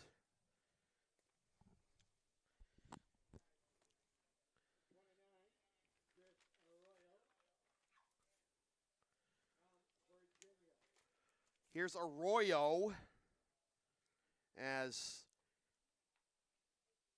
Hall picks up his first base hit of the ball game. Arroyo also does not have a hit yet. No official plate appearance, no official at bat for him so far. Walked and scored in the first, walked in the second. Here's a throw down, not in time. I was going to say, not a bad effort there, but the way the calls waited on for that long, I want to make sure.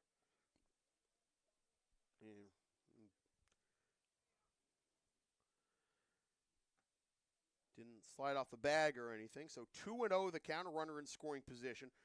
Right, with a couple of walks, stolen base, run scored, and a sac fly and an RBI back in the fourth. 3-0. The 0 for 0 going to continue here. The old Teddy Juba special.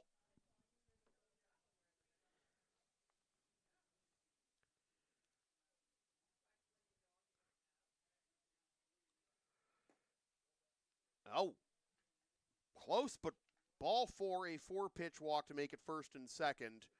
Nobody out. And again, the 0 for 0 day continues for Chris Arroyo. Anything to up the OBP, right? Here's Sean Keys. He is 0 for 1 with 2 walks, a steal, and a run scored. He's also been caught stealing once. 7-3 Kettleers looking for more. The first 2 aboard here to begin the bottom of the sixth, and nobody out. And another ball that drifts outside. 1-0 the count to Keys.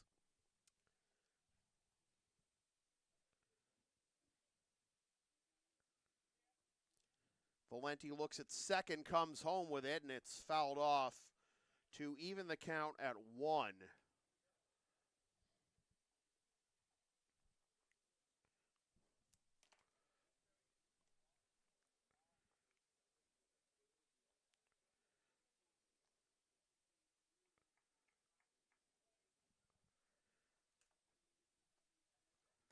Outside, 2-1 to Keys. Kettleers got 4 in the first and 1 each in the third, fourth, and fifth.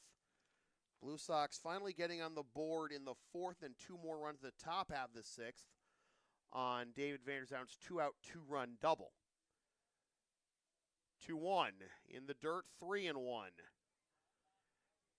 Blue Sox will resume regular season play tomorrow with 3 interleague games in 3 days, hosting the McKay Club Beacons of the Yawkey League tomorrow. Then they'll be at Townfield in Dorchester to take on the Boston A's of the Park League on Tuesday night.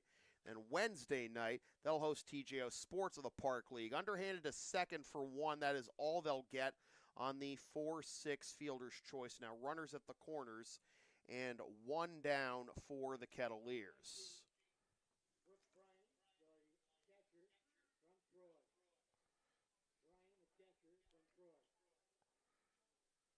So Keys now 0 for 2, but he is at first for Brooks Bryan. Now his 2-run single in the bottom of the first, no longer holding up as the difference. But he is 2 for 3 with a double and a run scored his last time up. Takes outside for ball 1. Bryan with a 2-run single in the first, then came around to score a run of his own later that inning. Grounded out to second to lead off the third, and then doubled, and as I mentioned, scored in the fifth. Throw down to second. They got another one? They do! For whatever reason, this is a recurring theme for the Blue Sox in the games against the Kettleers. They just make you think it's a bunch of Pudge Rodriguez clones behind the plate.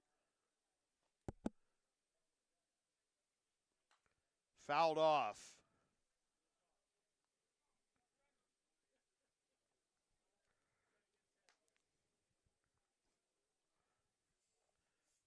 Is that what we're trying to do? We're trying to get it I mean, we don't have a mercy rule in the Intercity League. Is that what we're trying to do here? What's going on?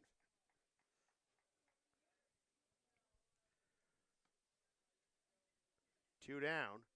Swing and a miss. 2-2 is the count now.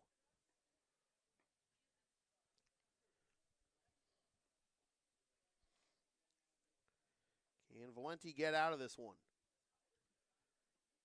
Oof. Full count. Walk. Wouldn't be the end of the world. Wouldn't bring home a run or anything, but it would bring up a Vincula, who has reached base all 3 times today. And Hall dancing off a third like he's got to be somewhere. Forces Valenti to step off. Payoff pitch. Grounder to the right side. Fielded at second. On to first for the out. That retires the side. Well, you do like the damage control you've seen from the Blue Sox the last 2 innings. Bases loaded, nobody out last inning. Just allowed the 1 run on that sac fly. And here, the first 2 reach with nobody out. But the Kettleers get Nathan. And after 6 complete, 7-3 Cotuit.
This actually factually is Charlie Walsh, and he fails to reach Candy Mountain with that one. One up, one down. This is, in fact, Jonathan Looters. And then it'll be Aiden Driscoll talking to Matt Karras between innings and said, don't you love it when we're doing this? At least we're not all wearing number 3. And I told him, I think I'd prefer that to this. Down and away to Looters. Ball 1. Aiden Driscoll will be the third hitter in this inning. The new noodle, by the way, for the Cotuit Kettleers is Michael Ebner out of USC. Gets the grounder to third, 2 up, 2 down. So here is Driscoll to try and keep the line moving.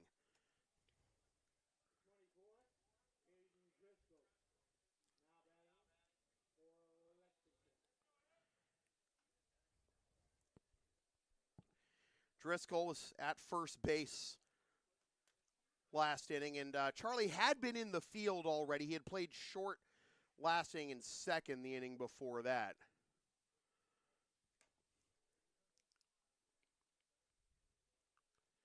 And Valenti is in the on-deck circle. Ebner played for Martha's Vineyard of the NECBL last summer, was 2-2 with a 3.86 ERA. For the Trojans this year, in the final year, the Pac-12's existence, at least as we know it, was 3-1 with a 5.08 ERA in 39 innings and 23 appearances, no starts, 1 save, allowed 36 hits, 25 runs, 22 of which were earned, walked 23, struck out 38, and surrendered 4 home runs, hit 4 batters, and threw 9 wild pitches. That is up and away, and the count is 3-1 to Aiden Driscoll.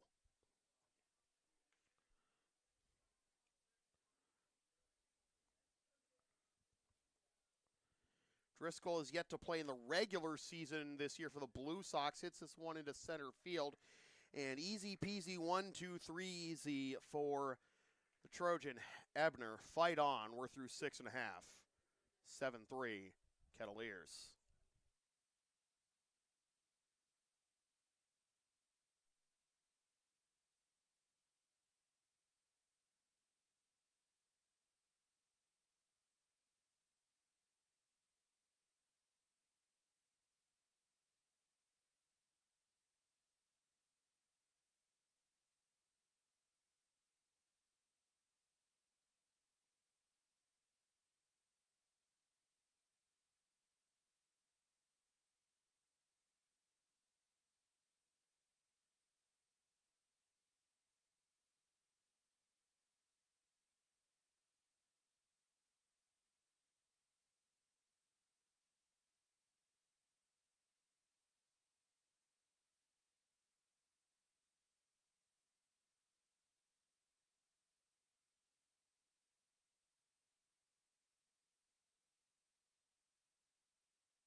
Well,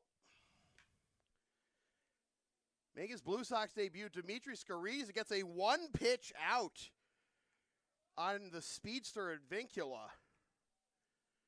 1 up, 1 down.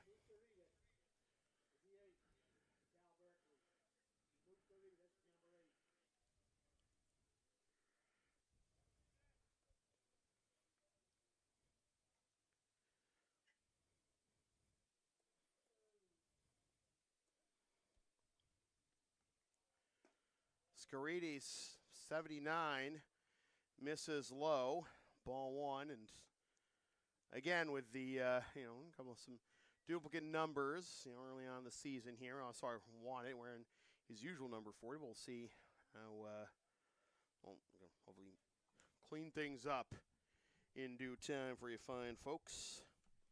2-0 the count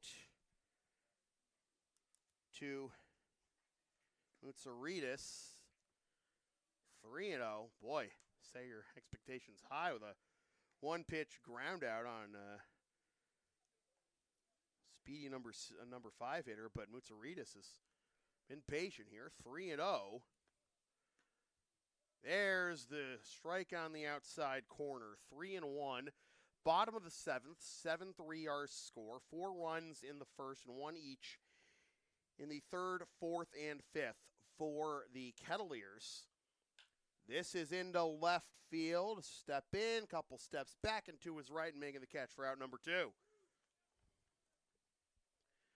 Blue Sox with 1 run in the 4th.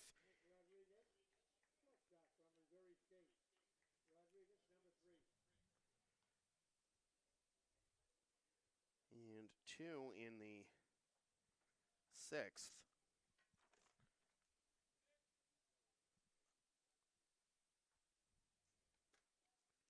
Here's Rodriguez as Mutsaritas' fly out there is the first time he's been retired today. It had been 2 for 2 with a hit by pitch to that point. Rodriguez 0 for 2, walk in the 1st, fly out to center in the 3rd, strikeout swinging in the 5th.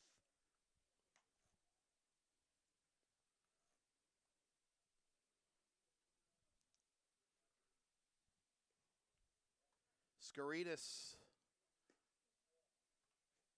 2-1.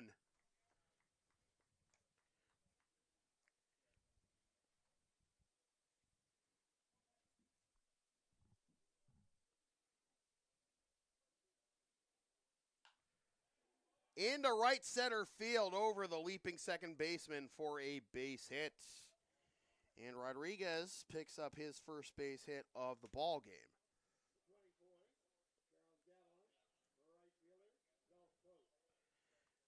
Here's Davlin. 1 for 1. Hit by pitch that brought home a run with a bases loaded in the 1st. A single in the 3rd and a sac fly in the 5th. 2 ribbies to his name. Driven deep to right down the line towards the corner, and it is a foul ball. Right size, wrong shape. Pulled the trigger a little bit too soon on that one.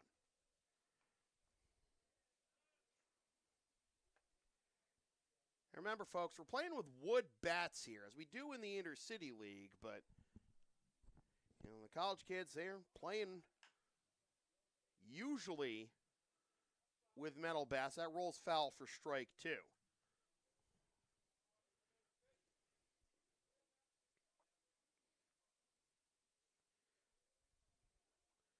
Wood bat leagues in the NCAA are few and far between.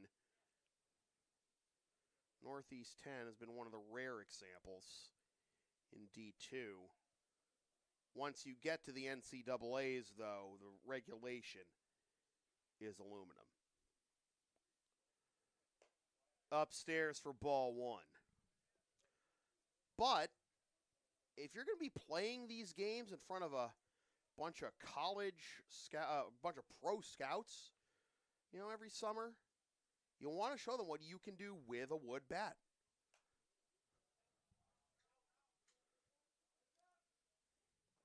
Leave the metal at home. once you get to the pros. Still 1-2 after that foul off.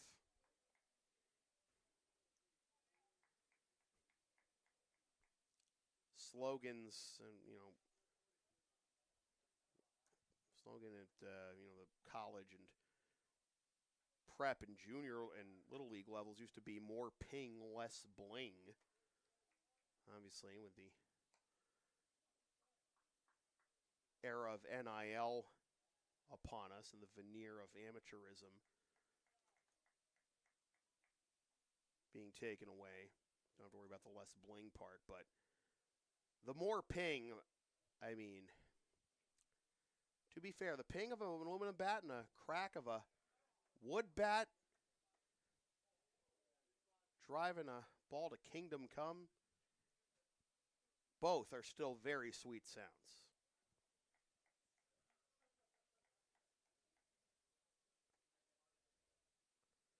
Still at 1-2 here to Davlin. Runner goes, fouled off.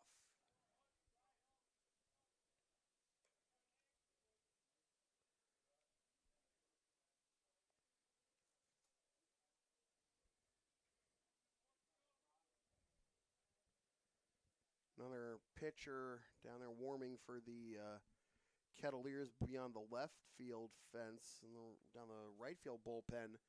At least one arm still down there for the Blue Sox, but the Kettleers have been using their pitchers about 2 innings at a time, as that is again pulled foul. Well, I talked earlier about how Matt Keogh was able to get the only win that a Blue Sox pitcher ever has against the Kettleers, because Division I prospects aren't usually used to throwing at, hitting against guys who, throw 65 miles an hour. Same like Otani against Andre Satoria of the Czech Republic, as that is down and away and a mishandle behind the plate will allow Rodriguez to get into second and finally steal that base he had his eyes on since the beginning of this at-bat. So 2-2 with a runner in scoring position. But you've seen Rodriguez be ahead, Davlin be ahead of most of these pitches that he's fouled off. This one he's able to keep fair, but he will put it right into the glove of the right fielder for the out that retires the side. So after all that, nothing to cross for the Kettleers, 7-3 after 7.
Owen Pierce out of the College of William and Mary will take over on the mound for the Cotuit Kettleers.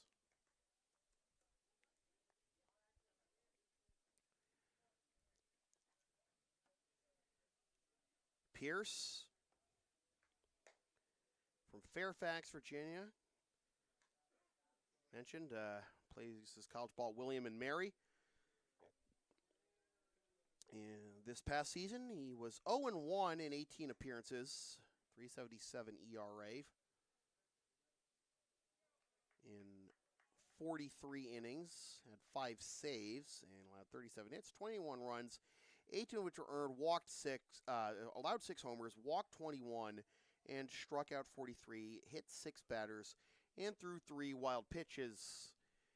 And Valenti is going to lead things off here in the top of the 8th.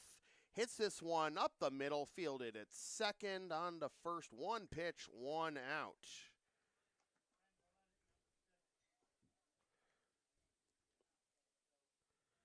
So Valenti is retired.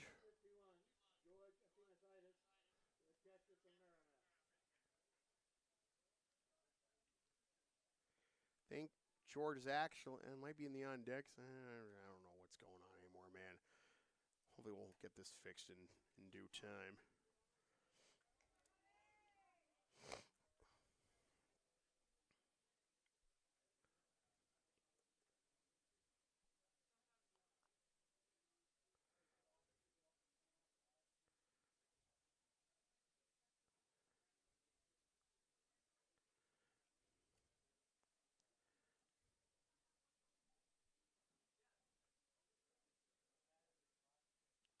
As Bobby D'Agostino is batting now for the Blue Sox. I was going to say it was not George.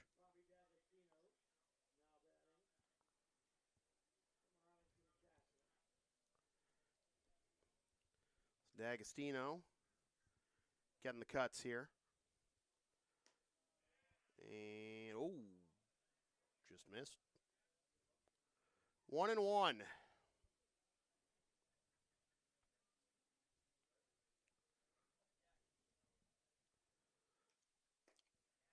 Breaking ball gets in there for strike 2, 1-2.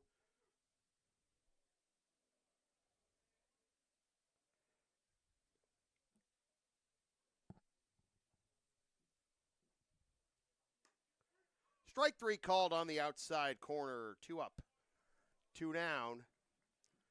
And I'll bring up Jonathan Looters.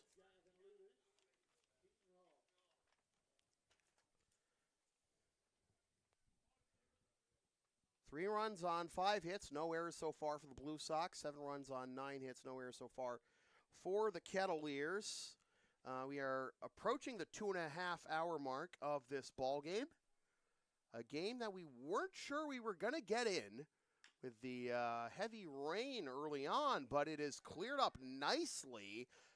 We may have just had our first error of the ball game there as it swing and a miss on the pickup at third base by Sean Keys, and that will allow Looters to reach.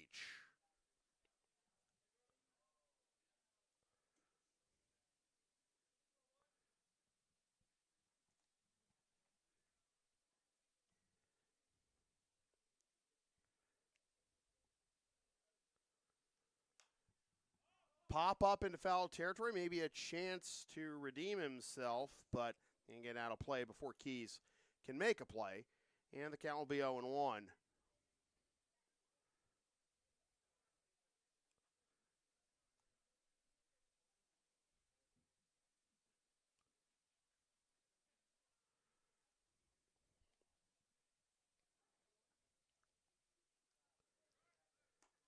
And, throw goes into center field without Looters actually going. He had went back to first before the pitch had been caught. And then he holds there, so it's a wash in the end. It is 1-1. No harm, no foul, I guess, as far as the Kettleers or the Blue Sox are concerned. So 1-1 the count with Looters at first. And here's the pitch.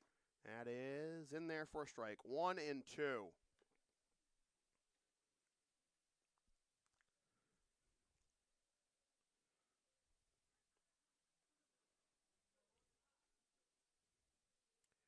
So Watsky is due up next as throwback to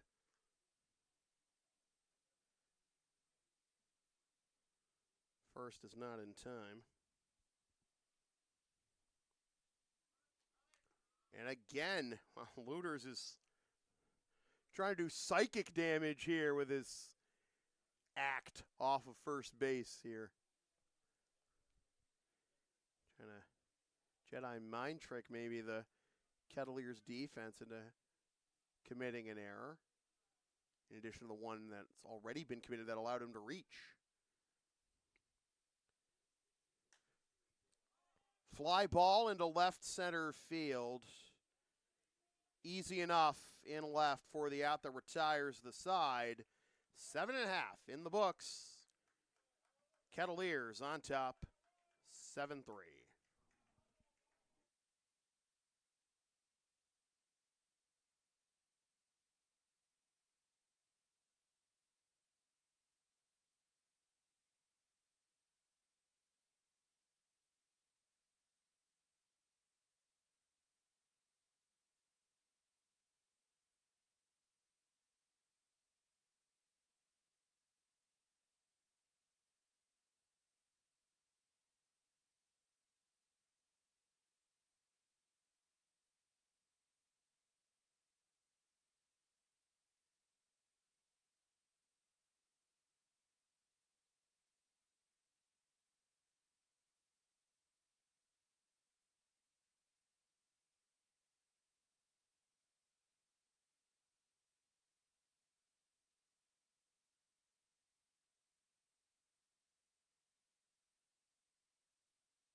Well, Giancarlos Ramirez will take over on the mound. He batted earlier in this game. And Gene has a live arm for sure. And Matt Klein will be his first task. Giancarlos is a former Yankee farmhand. Klein, 2 for 3 to this point with 2 singles and a run scored. 88 on the outside, off the outside edge for ball 1. Whatever you throw, it will look faster the taller you are. JC is obviously a big guy. 88 again. 2-0. Because it just reduces your reaction time the longer your stride is. Well, that explains, Deion Sanders recently on a podcast talking about how hard it is to hit a baseball and him having to pinch hit against Randy Johnson at the peak of his powers in 2001 when Deion was on the Reds and Big Unit was on the Diamondbacks. Turned to his manager who said, Deion, you're going to pinch hit against Randy. Randy, and Deion said, for what? Described Randy's pitching style as essentially finger rolling the ball up to the plate. Dude is 6'10". People who are usually adept at sports and are 6'10" end up, that end up having that, the finger roll, is one of their main skills, of course, in basketball. Leadoff man retired, and here is Nathan Hall. 1 for 3, a walk and a single to his credit so far.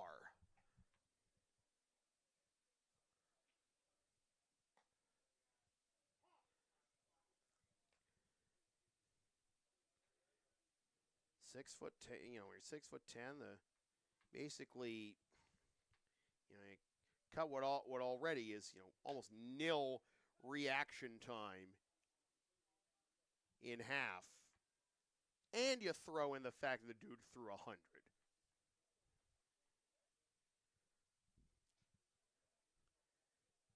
People give, some of the, gameplay mechanics in MLB The Show a lot of grief, maybe not being very realistic, but what are you supposed to do in real life about Randy Johnson? Quick pitch by Ramirez, and that is now 1-2.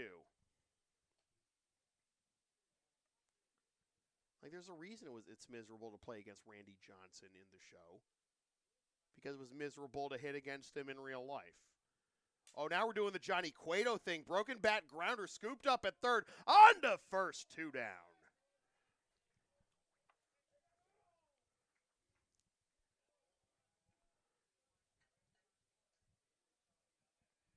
So 2 up, 2 down, and here is Chris Arroyo.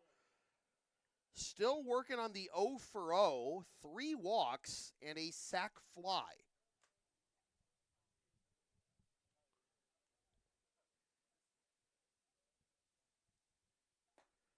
Swing and a miss for strike 1. 93 on that one.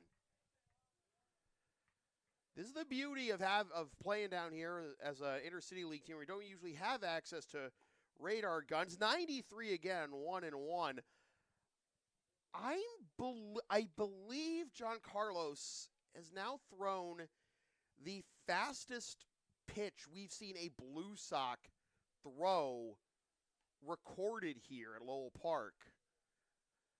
Haven't had a whole lot of guys cross 90 over the years on the Blue Sox, at least those who have played in these games at Cotuit. I believe the first one we saw do it, one of our all-time greats, one of the Intercity League's all-time greats, Dave Ahern.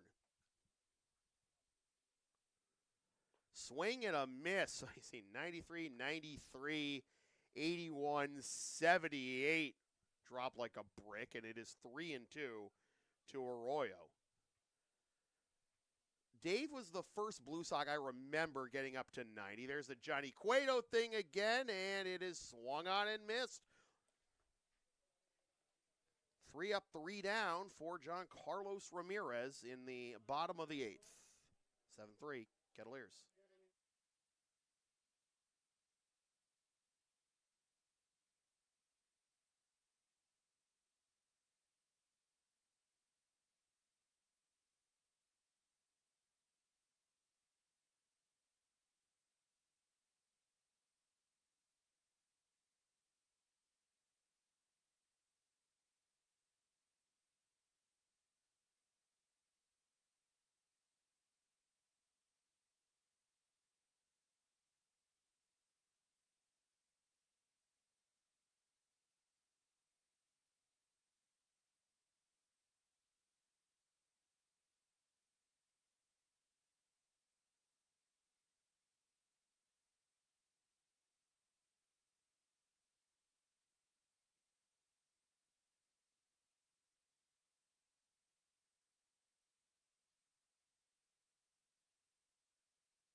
We go to the top of the ninth, and this will be Zawatsky leading things off for the Blue Sox.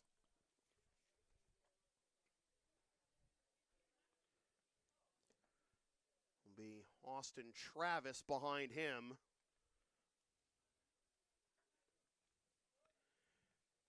So Zawatsky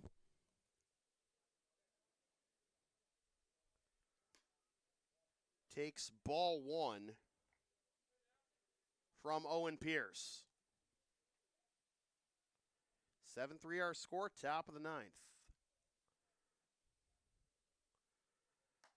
2-0.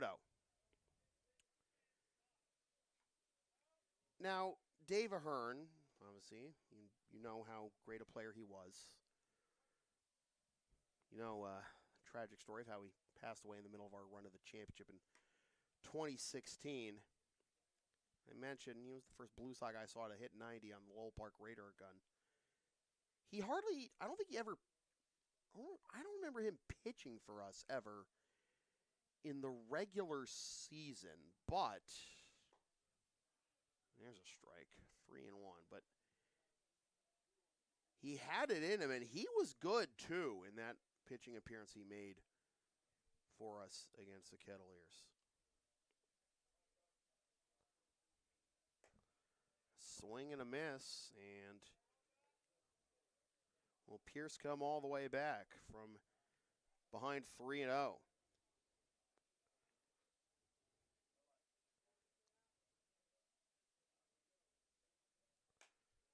That's outside. Let him off the hook there.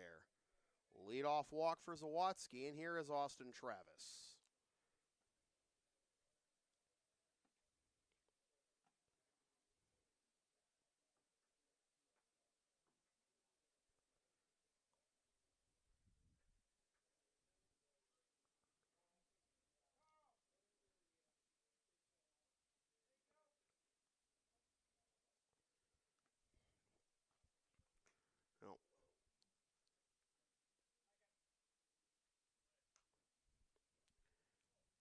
Forgive me for not vividly remembering the one regular season pitching appearance that Dave did make for the Blue Sox.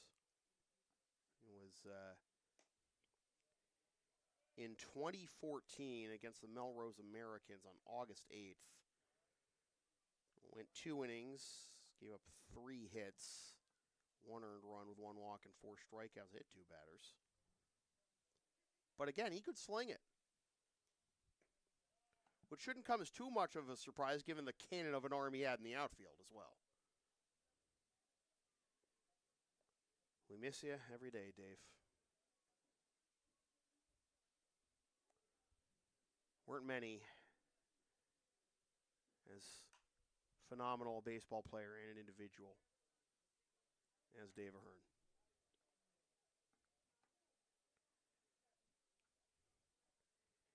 Dave had a very good season on the mound for the Cassell Club in 2007. 5-1 in 34 innings with 1 save and a 2.47 ERA and an even 1 whip. Off the end of the back, grounder to short. Only play will be to first, and they do get it. So up to second goes Zawatsky, and here's Valenti.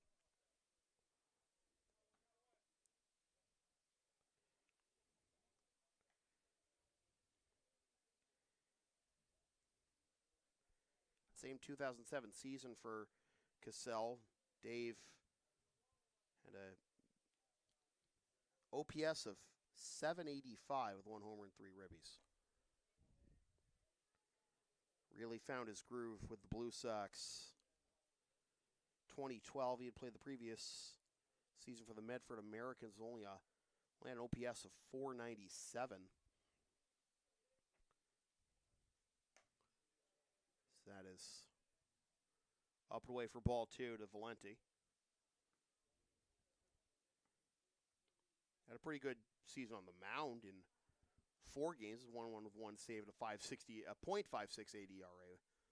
But in 2012, at the plate for the Blue Sox, Dave posted an OPS of 1151. That's a foul ball.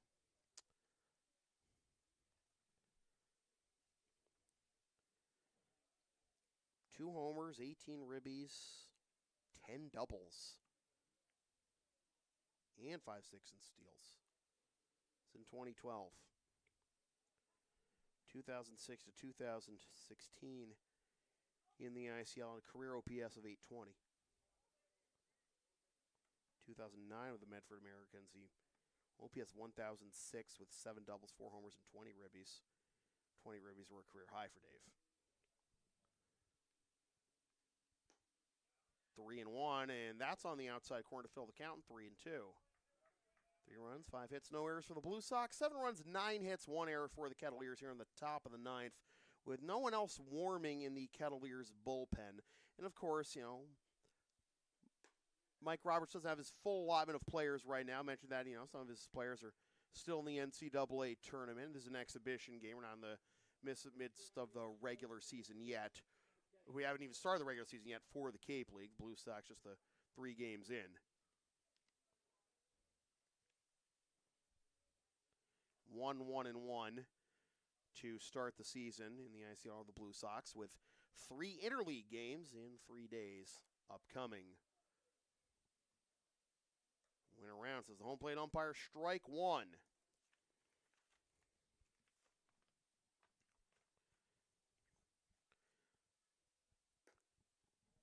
1-1. So we'll see if Pierce can get off the hook from the leadoff walk.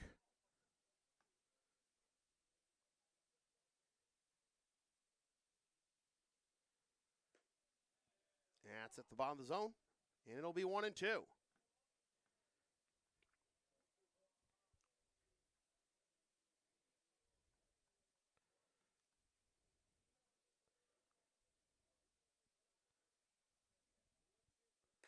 On the outside corner, strike 3 called.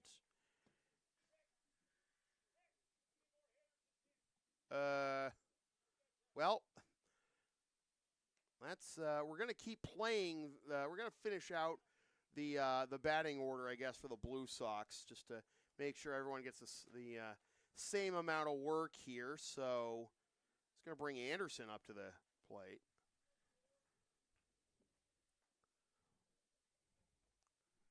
And Mike was asking Rick. Stolen base.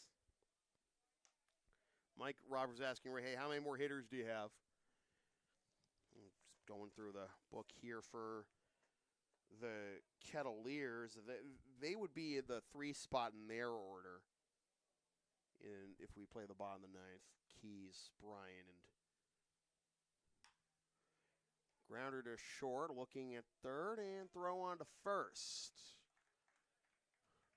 4 outs.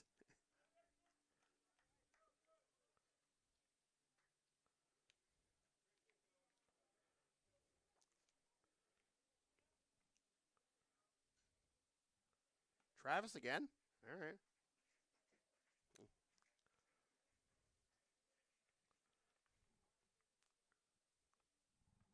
Nobody's bothering him. It's bothering him standing in the on-deck circle.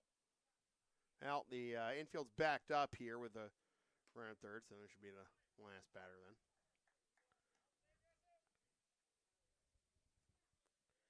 Again, this is an exhibition game, folks. Point is not the score, even though I like to bring up Matt Keogh getting a win over the Kettleers all those years ago. 10 years ago, in fact, I believe. Yeah, 10 years ago, Matt Keogh got the only win that the Blue Sox had over the Kettleers. Again, extremely unofficial, but the point isn't the wins and losses. It is the experience. It's to get the work in. And now what a phenomenal leaping catch at third base by Sean Keys. And that'll be the final out of the top of the 9th, and let's finish out the Kettleers batting order in the bottom of the 9th, no matter what it takes. And we'll take a break.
Kyle Murray on the mound for the Blue Sox against Sean Keys. That fine catch to end the top half this inning.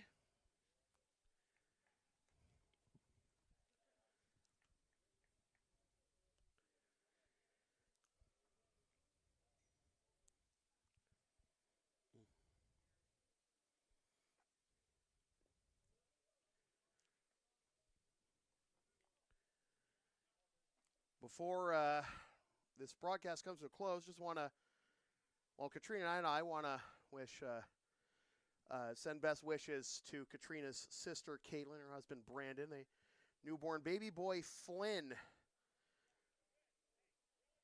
Caitlin gave birth to Flynn on Sunday, and after some supervision, he's healthy, and they're all headed back home. And thanks to all the docs who helped him out. He was a little rattled, being a month premature, right, Katrina? 5 weeks.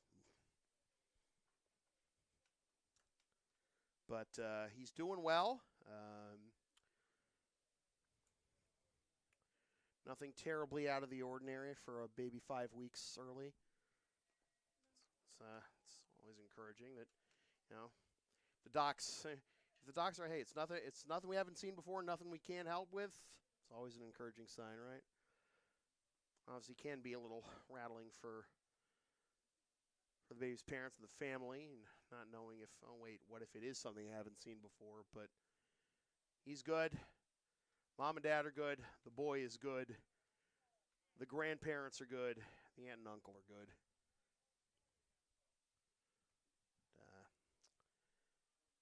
Caitlin and Brandon, can't wait to. Katrina's already seen the boy. Can't wait to see him soon enough.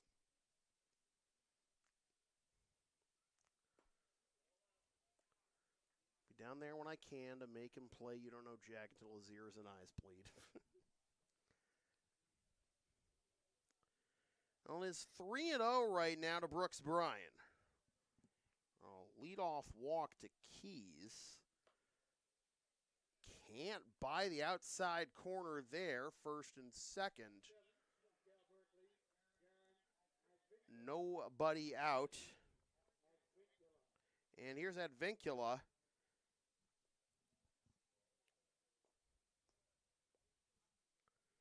The Blue Sox have done a good job getting out of some jams earlier this game. Obviously, the 4 runs in the first, but 1 run each in the 3rd, 4th, and 5th, and even giving up just the 1 run in the 5th was a lot better than what it could have been. Kettleers loaded the bases with nobody out, and the Blue Sox got out of it with just the 1 run allowed on a sac fly that made the second out of the inning, and even though the next batter, Klein, singled,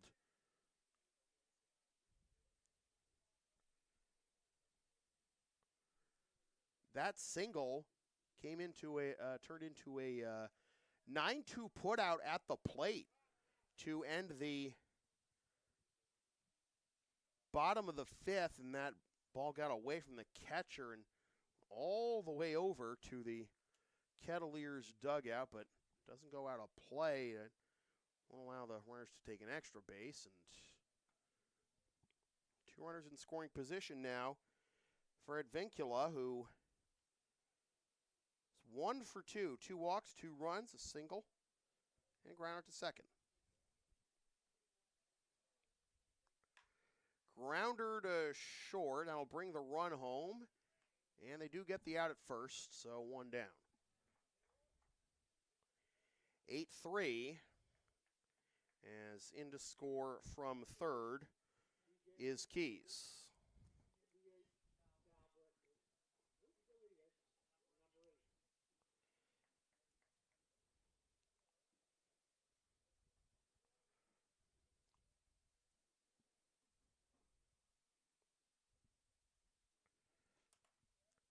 That's in the dirt, and no throw to third as Bryan gets there unabated. 1-0 the count to Mutsaritas. 0 for 1. 2 walks, a hit by pitch, and a fly out to left.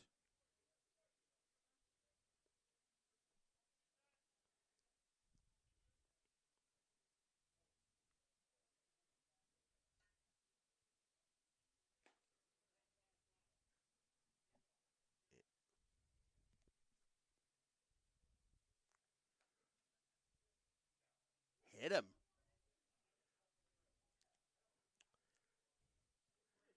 Home plate umpire told him to stay in the box there, but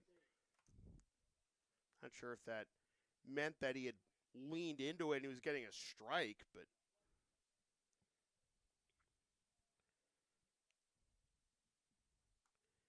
third walk for PJ today.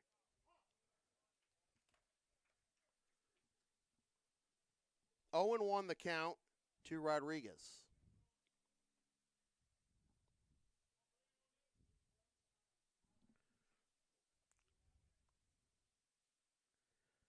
Rodriguez, 1 for 3. Runner goes, and it is a strike. It is held on to.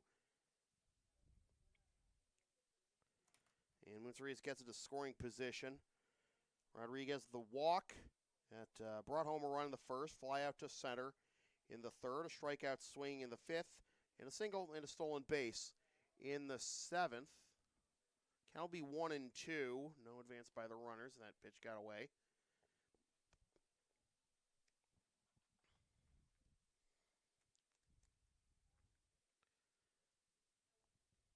Murray comes set, and the pitch. Little chopper up the first baseline, but foul. We'll do it again at 1-2. Blue Sox with 3 runs on 5 hits and no errors. The Kettleers with 8 runs on 9 hits, and they've committed 1 error. Bryan at third, Mutsaritas at second. The pitch is in the dirt again, and the count is 2-2. I've seen 3 wild pitches this inning from Murray.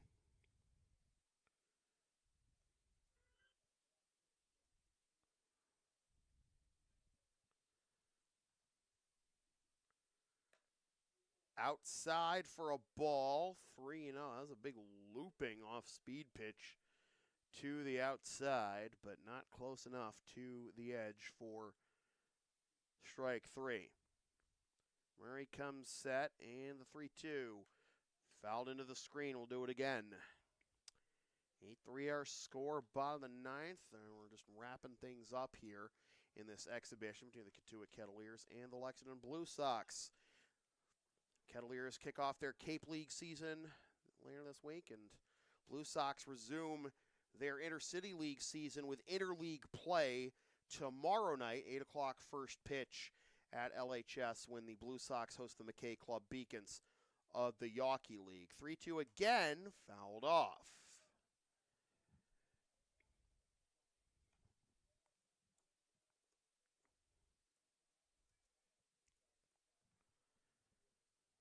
Kettleers finished first in the West Division of the Cape League last year, 28-15-1. Here's a fly ball into right that gets down for a base hit. Here comes one run. Here comes another. Taking second on the errant throw is Rodriguez, 10-3.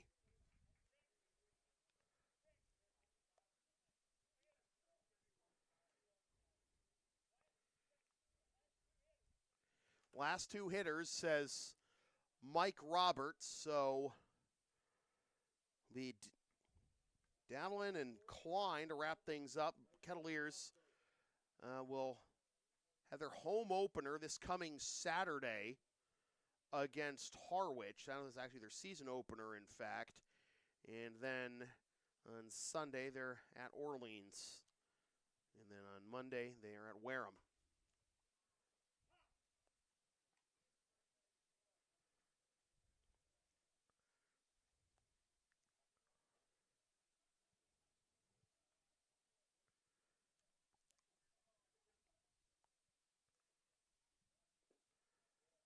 in the dirt for a ball, and the count will be 1-1. 10-3 our score is the put 17 in the run column there for Cotuit. Give us a little bit of credit, guys. Outside, the count will be 2-1. 10-3 our score. 10 runs on 10 hits for the Kettleers. Davelin with a 1-for-2 game. Throw down to third is not in time. Stolen base for Rodriguez.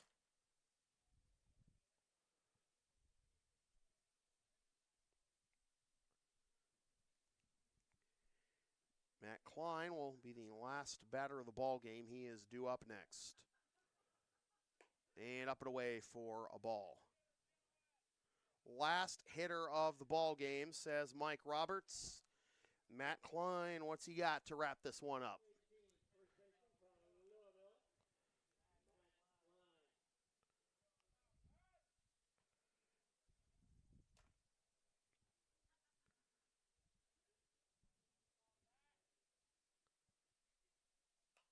Klein fouls this one off.